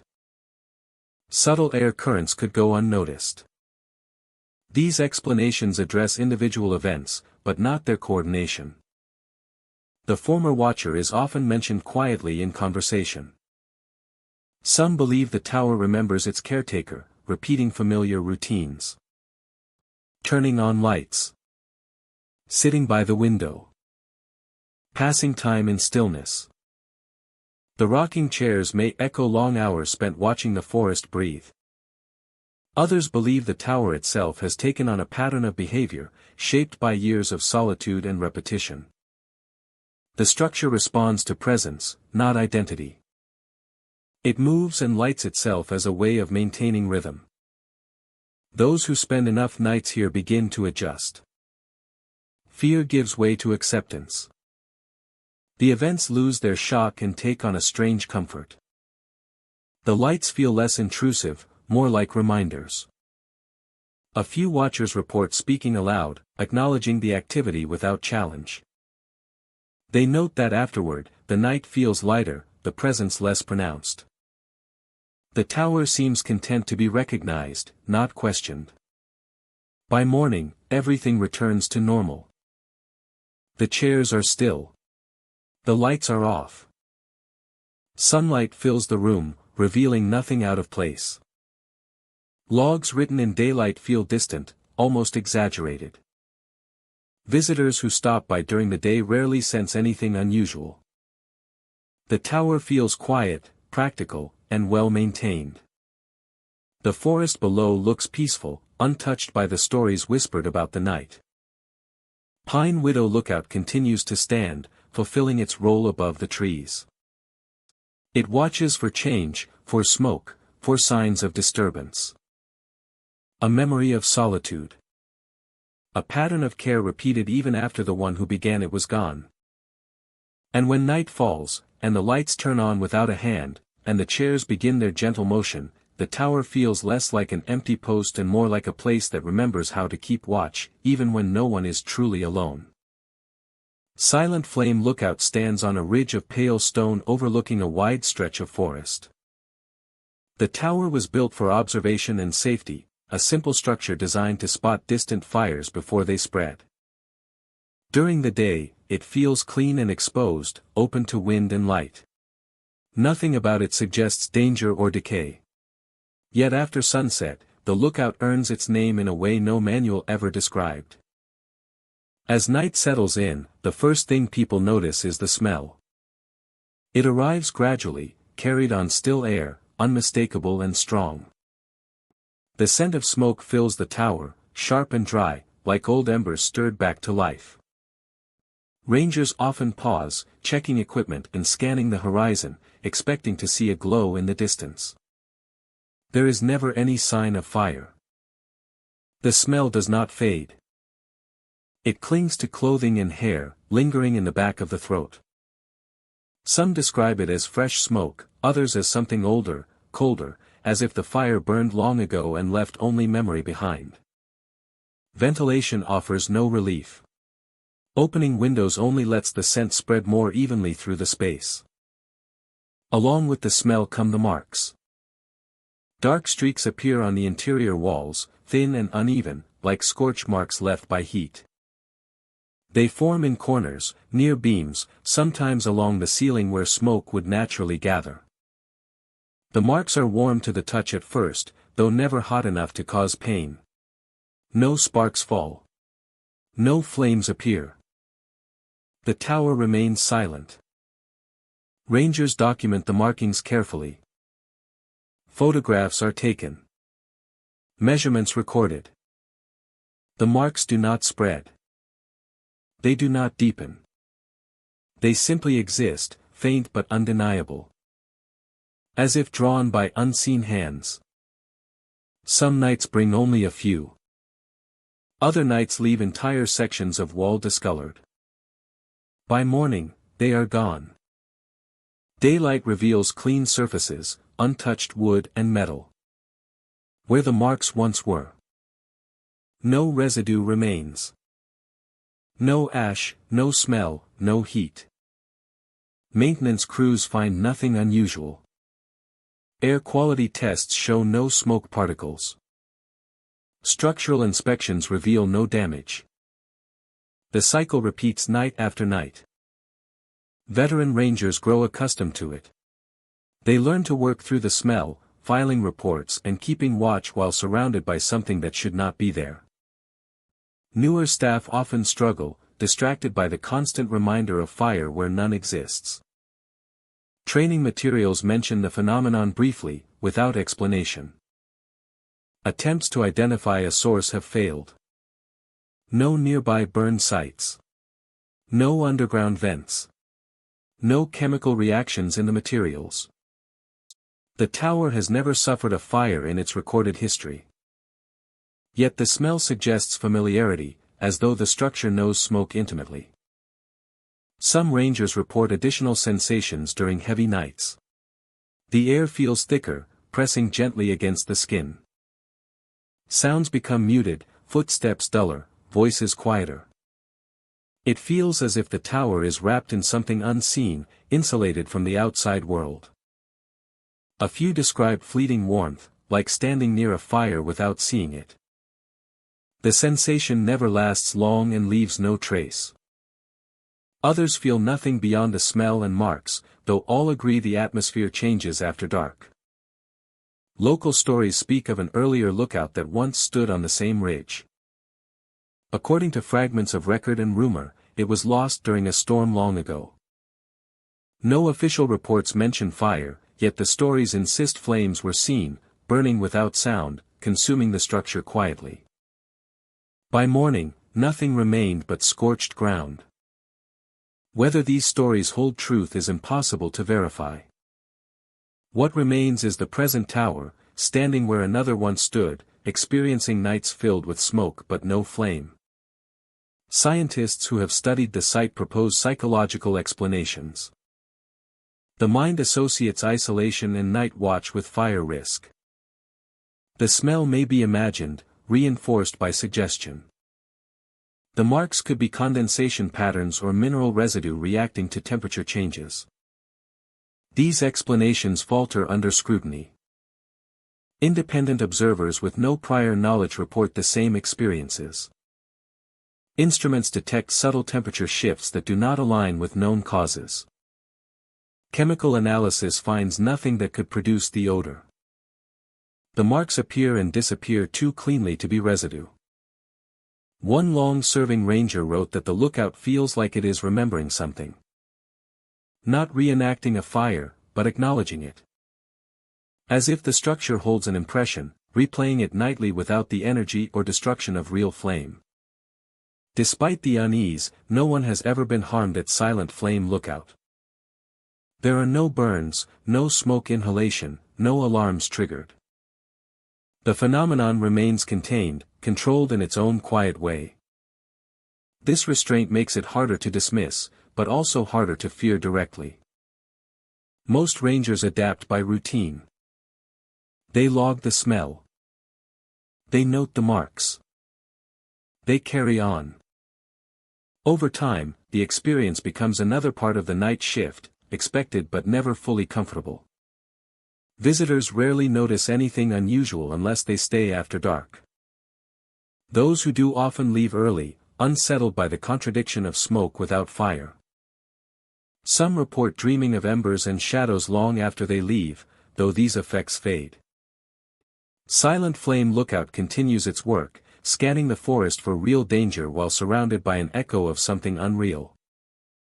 Each night, the scent returns. The walls darken briefly. The tower stands quiet, holding an impression of heat without flame, smoke without source. Only the logs remain, filled with repeated observations that refuse to form an answer. As dusk approaches once more, rangers prepare for another shift.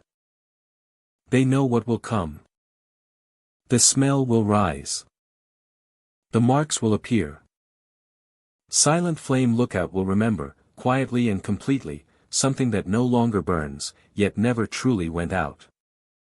The tower sits on a rise above the valley, visible from miles away during the day. Its shape is simple, functional, built to watch weather and fire lines across the hills. In daylight, the path is predictable, almost reassuring. At night, that certainty dissolves. Those who start the climb after dark often notice small inconsistencies. A marker that should be there is missing. A turn feels sharper than remembered. The ground seems subtly different beneath each step. As if the soil itself has shifted. Headlamps reveal familiar features in unfamiliar places. And the trail no longer matches memory or map. Markers disappear entirely once darkness settles fully. Painted symbols fade into stone. Reflective posts fail to catch light. Even freshly placed signs are often reported missing by morning hikers who passed the same spot hours earlier. There is no evidence of vandalism or removal. The markers simply stop existing for those who walk the trail at night. The crooked path earns its name quietly. The trail does not twist violently or drop without warning. Instead, it bends just enough to mislead. A gradual incline appears where a level section should be. The changes are subtle, almost polite, making them easy to accept without question. The path never feels hostile. It feels accommodating, guiding feet forward with calm confidence. This is where direction begins to fail. Hikers report arriving at the tower from angles that should be impossible. Some approach from the east when the trail clearly climbs from the south. Others find themselves walking downhill toward the tower, despite having climbed steadily for hours. Compass readings fluctuate briefly, then stabilize, offering reassurance too late to be useful. Its silhouette stands unchanged against the night sky. Lights inside glow steadily. The structure does not move. Yet the approach to it feels inconsistent, as though the land rearranges itself around a stationary point. No matter how the path shifts, it always leads to the tower, just not in the expected way. Those who reach the summit often pause in confusion. They look back the way they came and fail to recognize the route. The valley below appears rotated, stretched, or unfamiliar. Landmarks seem misplaced. Some hikers swear they approached from the opposite side of the ridge entirely. Maps offer no comfort. The path behind them looks perfectly ordinary, as if it has always existed that way. Attempts to retrace steps rarely succeed. Descending the trail immediately after arrival often leads somewhere new. A familiar fork no longer exists. A straight section becomes a curve. The ground feels subtly inclined in the wrong direction. Panic is rare, but disorientation is common. Most hikers eventually choose to wait until dawn rather than challenge the path again in darkness. Researchers have attempted to study the phenomenon with limited success. GPS data shows irregular tracking during nighttime ascents, with routes bending and looping without corresponding terrain features. Elevation data contradicts physical exertion. Weather conditions remain stable. There is no magnetic anomaly strong enough to explain the effect. The trail behaves normally during the day, resisting measurement and explanation at night. Local caretakers offer simple advice. Do not hike the trail after dark. If you do, trust the tower, not the path. They explain that the tower has always been a constant, while the trail has never been fully settled. Before construction, people followed animal routes that shifted seasonally. The modern trail may rest atop older ways that still remember different directions. Some believe the land itself resists certainty at night. Without light, the ridge returns to an earlier state, before signs and paths imposed order. The ground reasserts its own logic, guiding travelers according to rules no longer written or understood. The tower, built later, stands as an anchor in this shifting system, a fixed point the path cannot ignore. Those who remain overnight inside the tower report clarity returning by morning. At dawn, the trail realigns. Markers reappear. Turns feel correct again. Descending becomes straightforward, almost uneventful. Day hikers often pass without realizing anything unusual occurred during the night.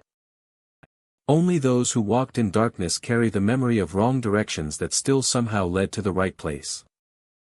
Some hikers deliberately seek the experience. They start late, fully aware of the risk of confusion. For them, the crooked path offers something rare.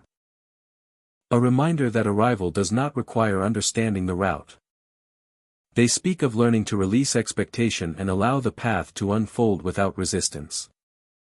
Not everyone finds this comforting. For some, the loss of direction lingers. They report difficulty trusting maps elsewhere, a heightened awareness of how easily certainty can slip away. The experience stays with them, subtle but persistent, like a recalibrated sense of space that never fully resets. The tower continues its quiet watch. It does not guide or warn. It simply stands, receiving travelers from whichever direction the night delivers them. The path below it remains obedient to daylight and unpredictable after dark, bending gently, disappearing markers, reshaping approach. As evening falls, the trail looks harmless once more. Markers stand visible. Turns make sense. The ascent appears straightforward. But when night deepens and light fades, the crooked path begins its quiet work again, rearranging direction without sound or struggle. Those who step onto it after dark may arrive safely. But rarely as expected.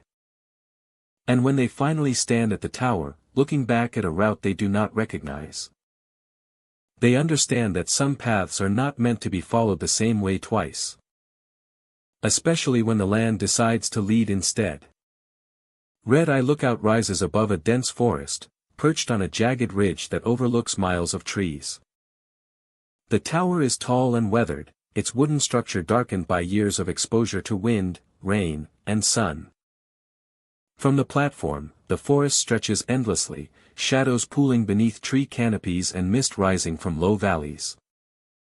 Even in daylight, the area feels removed from ordinary perception, but night transforms it into a landscape of uncertainty and subtle menace. Visitors often report seeing two small red lights in the forest below. They appear without warning, distant yet distinct, hovering among the shadows of trunks and branches.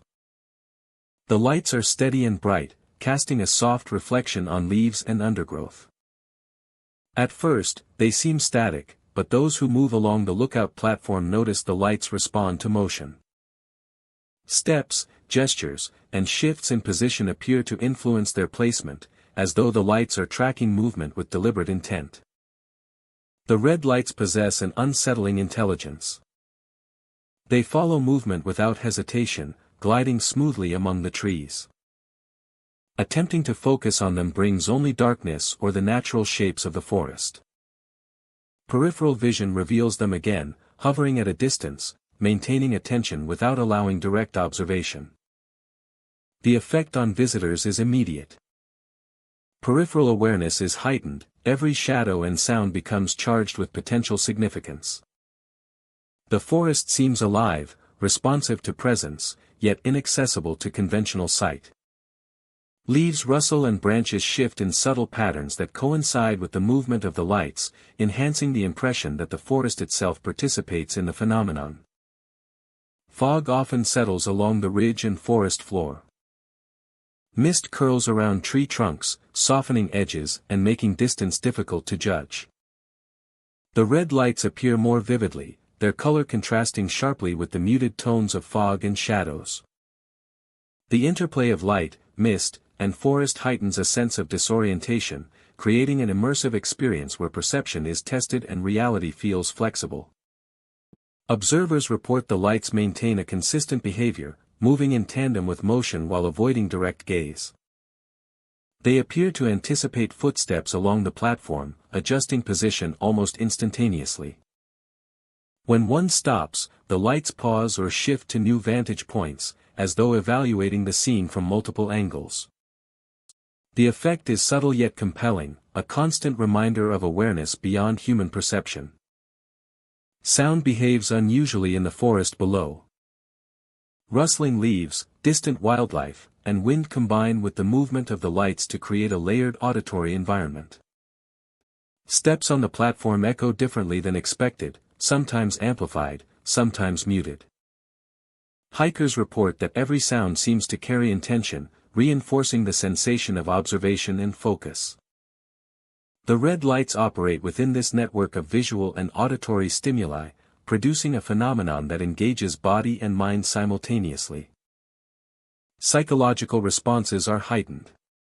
Visitors often describe a combination of fascination and unease, a tension produced by the inability to focus directly on the lights. Attention produced by the inability to focus directly on the lights. Heart rates adjust, and a subtle fear or anticipation builds without apparent threat. And perception is constantly tested. The terrain contributes to the effect. The ridge slopes steeply into valleys and ravines. Channels of shadow and mist that complicate depth perception. Trees are irregularly spaced, creating patches of dense darkness interrupted by open clearings. The red lights navigate these patterns smoothly, maintaining a constant awareness of observers above, appearing at intervals that defy prediction. Their behavior is deliberate, consistent, and entirely untraceable. Observers often describe attempts to communicate or signal, waving arms or calling aloud. Yet the lights maintain distance and autonomy. They do not respond to sound, only to movement. And vanish when stared at. This behavior reinforces the sense that the lights are sentient in a manner that is alien to ordinary understanding. The combination of visibility, movement, and avoidance creates a pattern that is both mesmerizing and unnerving. Night deepens the phenomenon. Darkness intensifies shadows, and fog thickens along the forest floor. The red lights seem closer, sharper, and more vivid against the surrounding blackness. Peripheral vision becomes the primary mode of perception, with every shape and motion interpreted in relation to the lights. Even stationary observers feel the subtle pressure of attention, a constant reminder of unseen observation. When dawn arrives, the lights fade with the changing light. They may disappear entirely, leaving only the forest and the rising sun. Yet memory retains the experiencia. The movement, the avoidance, and the intelligence implied by the red glow. Observers leave with a heightened awareness of perception. A lingering sense that the forest remains attentive. And that the lights continue to exist beyond the limits of ordinary observation.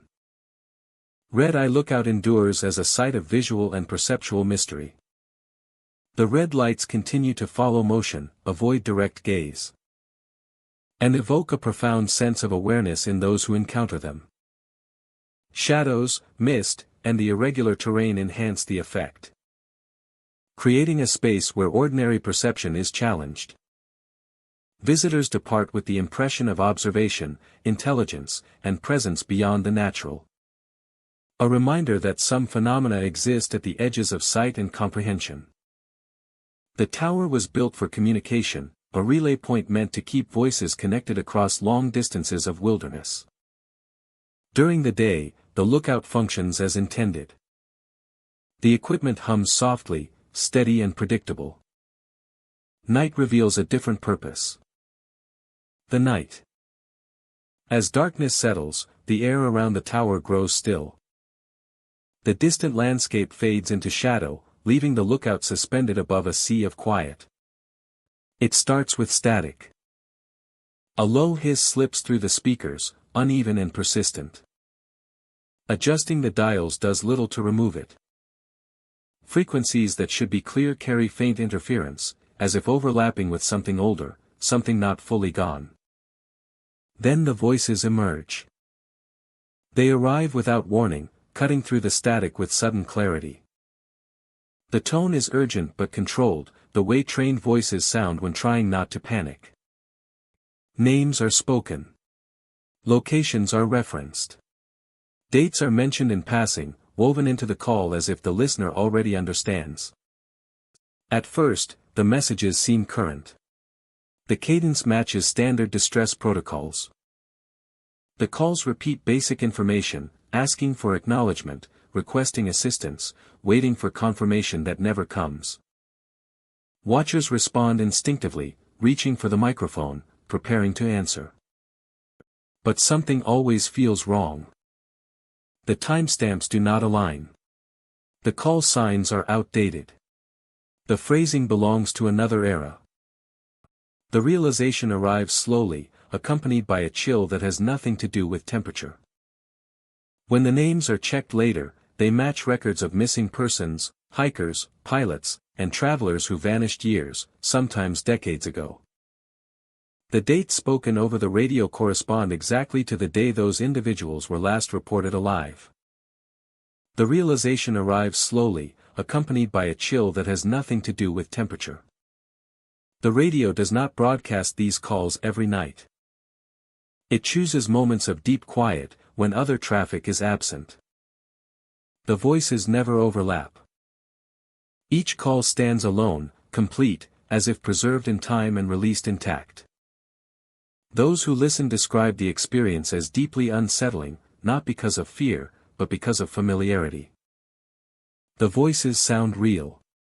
Focused. Human.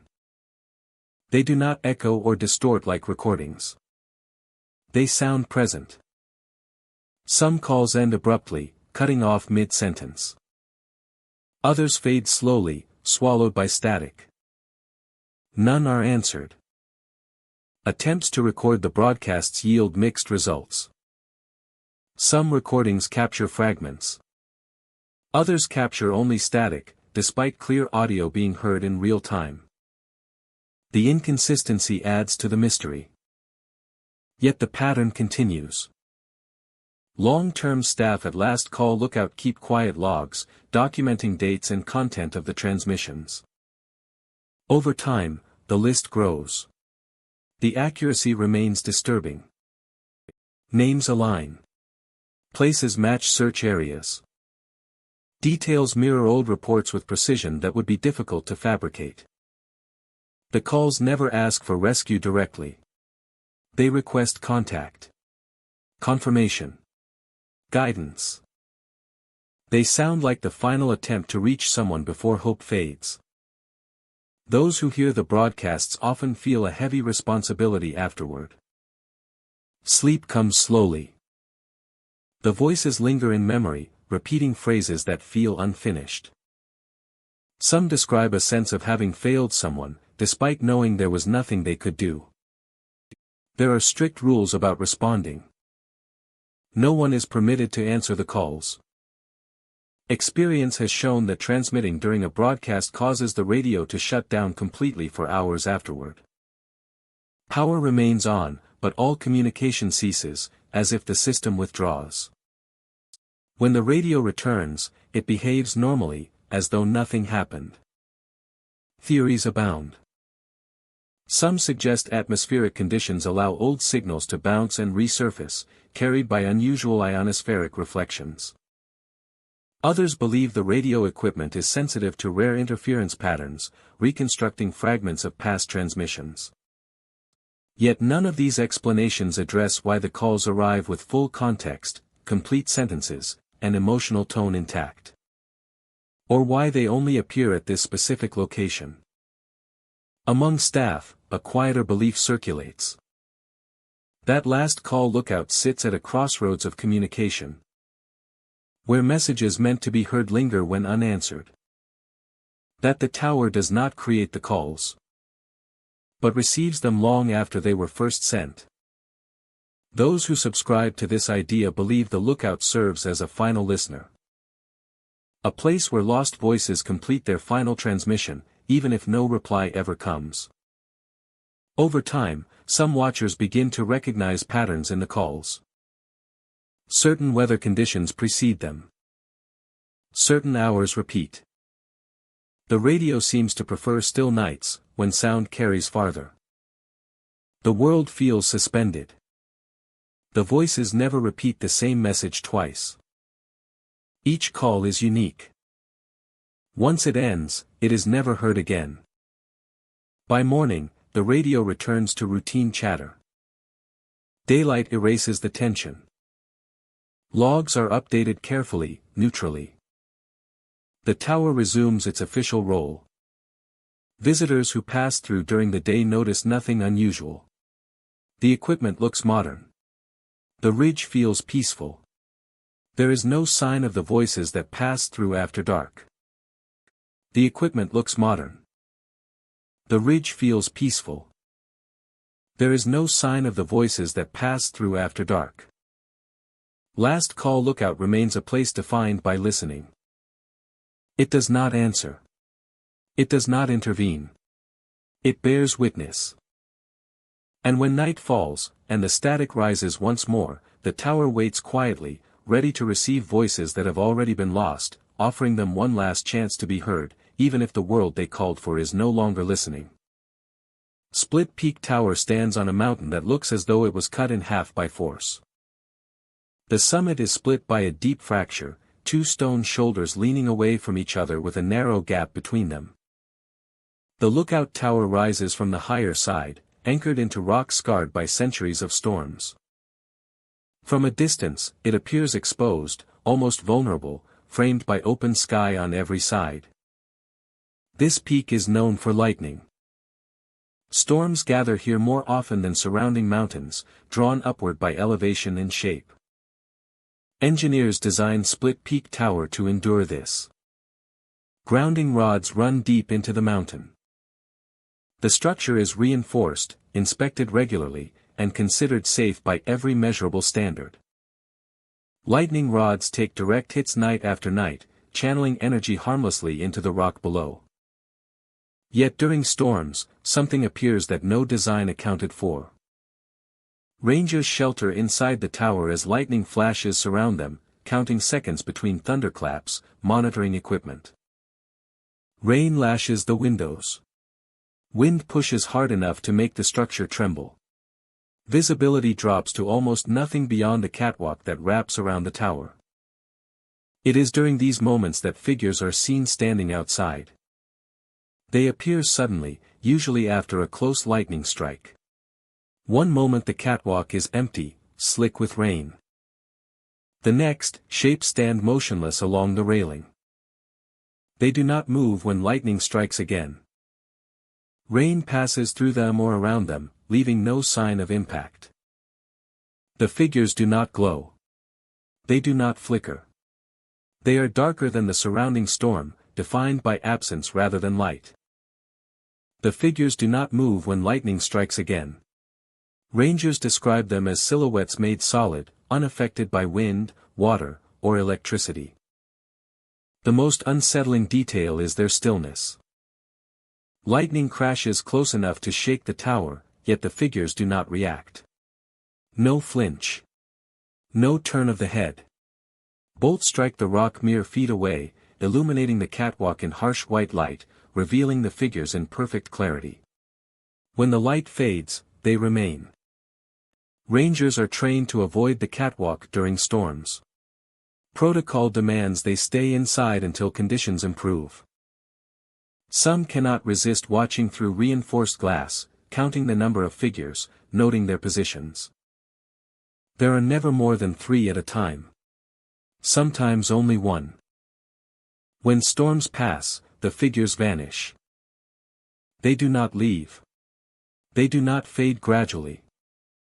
One moment they are present, the next the catwalk is empty again, wet and scarred by lightning strikes. No footprints remain. No marks. No damage where they stood. Yet those who witnessed them in person are certain. Weather specialists studying the peak have confirmed its unusually high lightning activity. The split summit creates competing electrical charges, making the area a natural conductor. This explains the frequency of strikes, but not the presence of figures standing calmly within them. Some scientists suggest the figures are optical effects, created by ionized air and rapid light shifts. Under extreme electrical conditions, the human brain may impose familiar shapes onto chaotic stimuli. Stress, isolation, and expectation could sharpen this tendency. Rangers with decades of experience find this explanation insufficient. Many saw the figures during their first storm, before hearing any stories. Others witnessed them from different angles at the same time, describing identical positions and posture. Early travelers wrote of watchers on the mountain, standing where the sky touched stone. These accounts are vague, recorded without detail, but the theme of presence remains consistent. One old survey note describes the peak as divided, not just physically, but in purpose. Modern rangers do not dwell on these stories during storms. They focus on equipment, safety, and procedure. Still, many admit feeling watched when lightning intensifies. Not threatened, but observed. The sensation is strongest when thunder echoes directly beneath the tower, vibrating the floor. A few rangers have reported hearing nothing unusual during these moments. No voices. No footsteps. Only the storm. The figures do not communicate. They do not acknowledge those inside. Their attention appears fixed outward, toward the storm itself. This detachment is what unsettles people most. If the figures reacted, moved, or interacted, they could be confronted or explained. Their indifference suggests purpose without interest, presence without engagement. They seem to belong to the storm rather than the tower. After particularly intense storms, rangers sometimes step onto the catwalk once conditions allow. The metal is scorched and warm. Rainwater steams briefly, then cools. There is no sign that anything stood there moments before, despite clear memories of silhouettes outlined by lightning. Split Peak Tower continues to operate year-round. Storms still gather.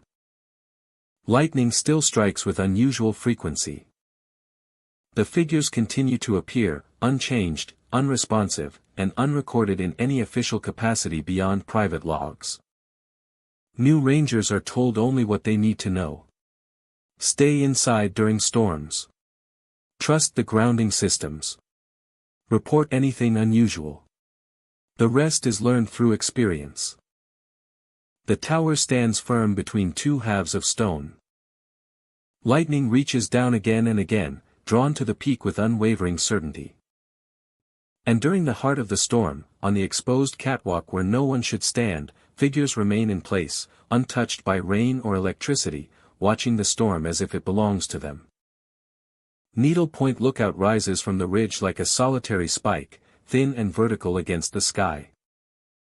Its narrow structure offers little shelter, only a small platform at the top and a tight spiral of steps wrapped around exposed steel. During the day, the height alone makes visitors uneasy. Wind presses from every direction, and the ground feels far away. At night, the sense of exposure becomes something deeper and harder to ignore. The tower feels too thin to be safe. Standing on the platform after sunset, there is no sense of enclosure. The railing barely reaches waist height, and beyond it, darkness stretches uninterrupted in every direction. The horizon disappears completely. Even experienced watchers find themselves gripping the railing longer than necessary. As night deepens, the first sound appears. It begins low, almost beneath perception.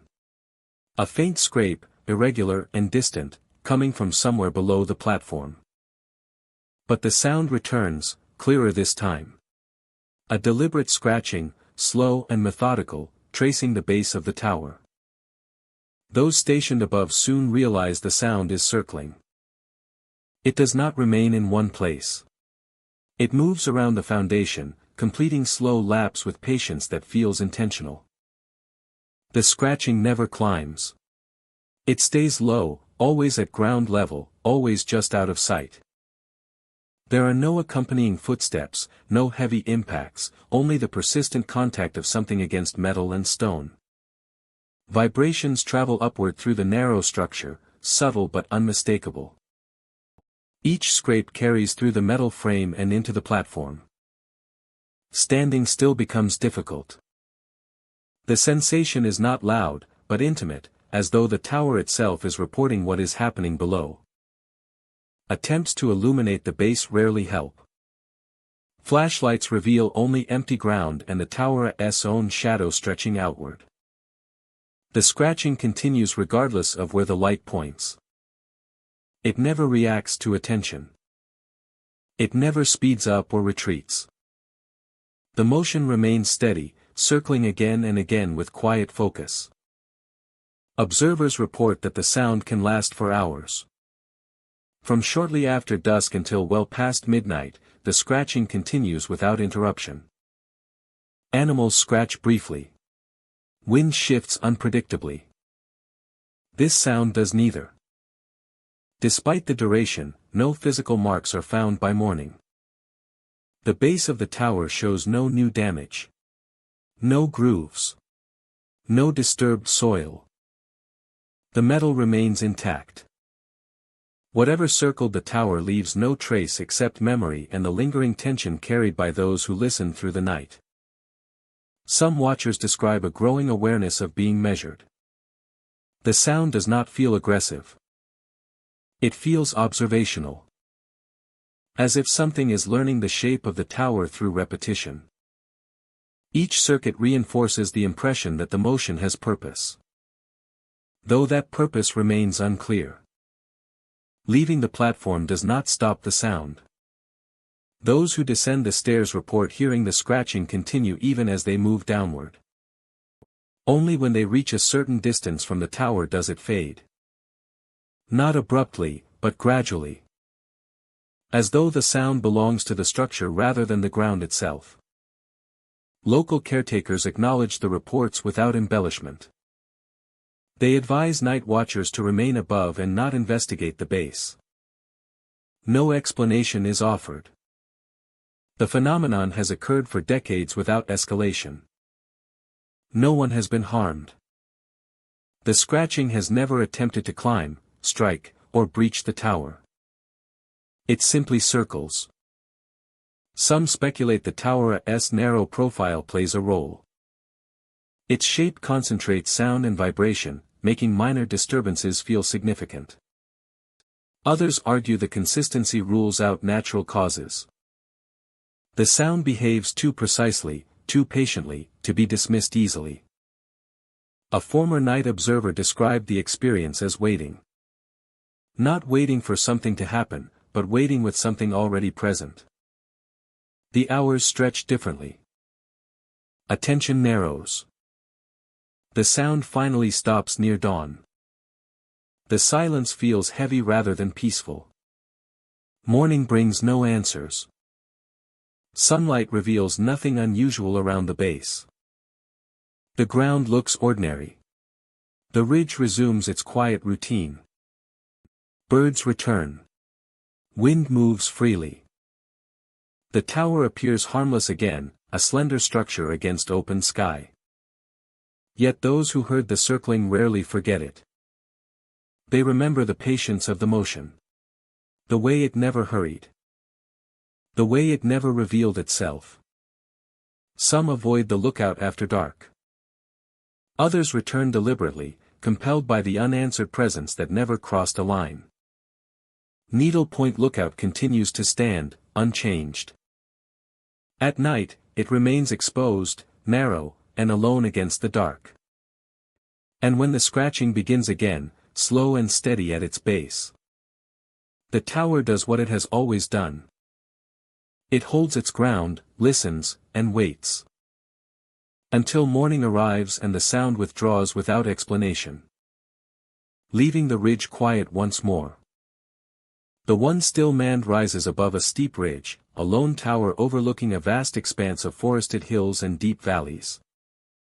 Unlike most lookout points, this tower remains operational, maintained with precision and staffed regularly.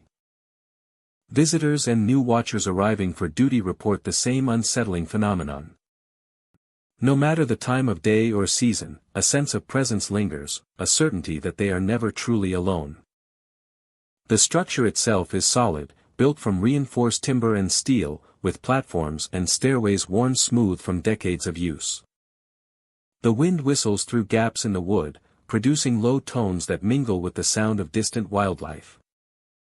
Shadows shift across the floors and railings, influenced by sunlight, mist, and the movement of trees below. Yet these ordinary sensations are overshadowed by the awareness of someone else occupying the space alongside the watcher. Every observer describes the sensation differently, but the underlying experience is consistent. There is always someone present just out of sight. Steps may seem heavier than the watcher's own, or a shifting shadow may occur when attention is focused elsewhere. Subtle movements of air, faint creaks of the floor, or the slight vibration of railings all suggest a nearby presence that remains unseen. The feeling intensifies at night. Darkness transforms the lookout into a cocoon of heightened perception. Fog often rolls across the ridge, softening edges and reducing visibility to a few feet. Hikers or watchers report that the sense of someone else grows more pronounced. Even when the watcher moves or looks around, the presence cannot be located, yet it remains insistently there, an unseen companion maintaining a quiet vigilance. The sensation is both physical and psychological. Some report cold drafts brushing along their necks or arms, others feel subtle pressure on their shoulders or back, as if weight is present without form. Time seems to stretch on the one still man. Watches can last hours, yet the perception of presence remains continuous. Shadows appear to linger longer than natural light allows. Sounds of wind or distant trees may carry patterns that align subtly with the unseen presence. Observers notice rhythms in creaks or groans of the floor, almost as though the tower itself responds to movement within it. The presence is never revealed directly. Occurring at the periphery of vision or sensed through changes in air and vibration. That shift inexplicably, further suggesting activity that cannot be directly observed. Even during the day, the effect persists. Sunlight illuminates the forest below, revealing familiar contours of ridges, valleys, and trees. Yet watchers report the same awareness of someone beside them, an invisible companion moving silently through the space. Ordinary maintenance or routine observation does not diminish the sensation, in fact, it often amplifies it, making the presence feel ever more insistent. Visitors also note auditory phenomena. Subtle creaks, taps, or the soft shifting of metal and wood often occur in response to movement, yet without identifiable origin. Even radios and equipment occasionally produce brief anomalies, static or clicks that coincide with the perception of presence. Each occurrence reinforces the awareness that the one still man is both a place and a participant, a space where observation is never solitary. Those who spend extended periods at the lookout describe a profound psychological effect. The constant awareness of another, unseen watcher produces heightened focus. A sense of alertness that cannot be ignored. A mixture of reassurance and tension. Sleep, if attempted on the tower, is rarely complete. As the presence continues to manifest subtly. In vibrations, drafts, and peripheral awareness. The landscape itself contributes to the phenomenon. The tower overlooks deep valleys and rolling hills. Where echoes dissipate rapidly and sight is obscured by terrain and foliage. The isolation of the ridge enhances perception, focusing attention on minor movements and shifts in light, shadow, and sound. The combination of architecture, environment, and unseen presence creates a continuous, immersive experience that cannot be replicated elsewhere. Leaving the one still man does not erase the impression. Even after descending the ridge, watchers carry with them the memory of shared space. Subtle movements, and the unbroken awareness of another presence. Lingers in thought and perception, a reminder that some locations are more than structures. They are spaces of interaction, where observation is mutual, silent, and continuous. The one still man endures as a sentinel on the ridge, a tower where watchers are never alone. Shadows, air currents, and vibrations create the illusion and reality of a second occupant, always present yet beyond sight. A place of heightened perception, where awareness is sharpened, and the boundary between observer and environment blurs. Every visitor leaves with the knowledge that in this lookout, solitude is impossible, and presence extends beyond what the eye can perceive. Thank you, my dear friend, for spending this night among the haunted fire lookouts of Idaho. These towers were built to protect the forest. But in doing so, they became witnesses to isolation, fear, and loss. High above the trees, surrounded by endless darkness, the mind becomes vulnerable. And sometimes, something answers that vulnerability. If you ever find yourself hiking in the Idaho backcountry, and you see a lonely tower silhouetted against the sky, remember these stories. Some places are meant to be watched only by the living. Some heights are not meant to be occupied after dark. And some doors should never be opened when someone knocks from the outside. Rest well tonight. Keep the lights close. And until we meet again in the shadows, remember. In the deep forest, you are never as alone as you think.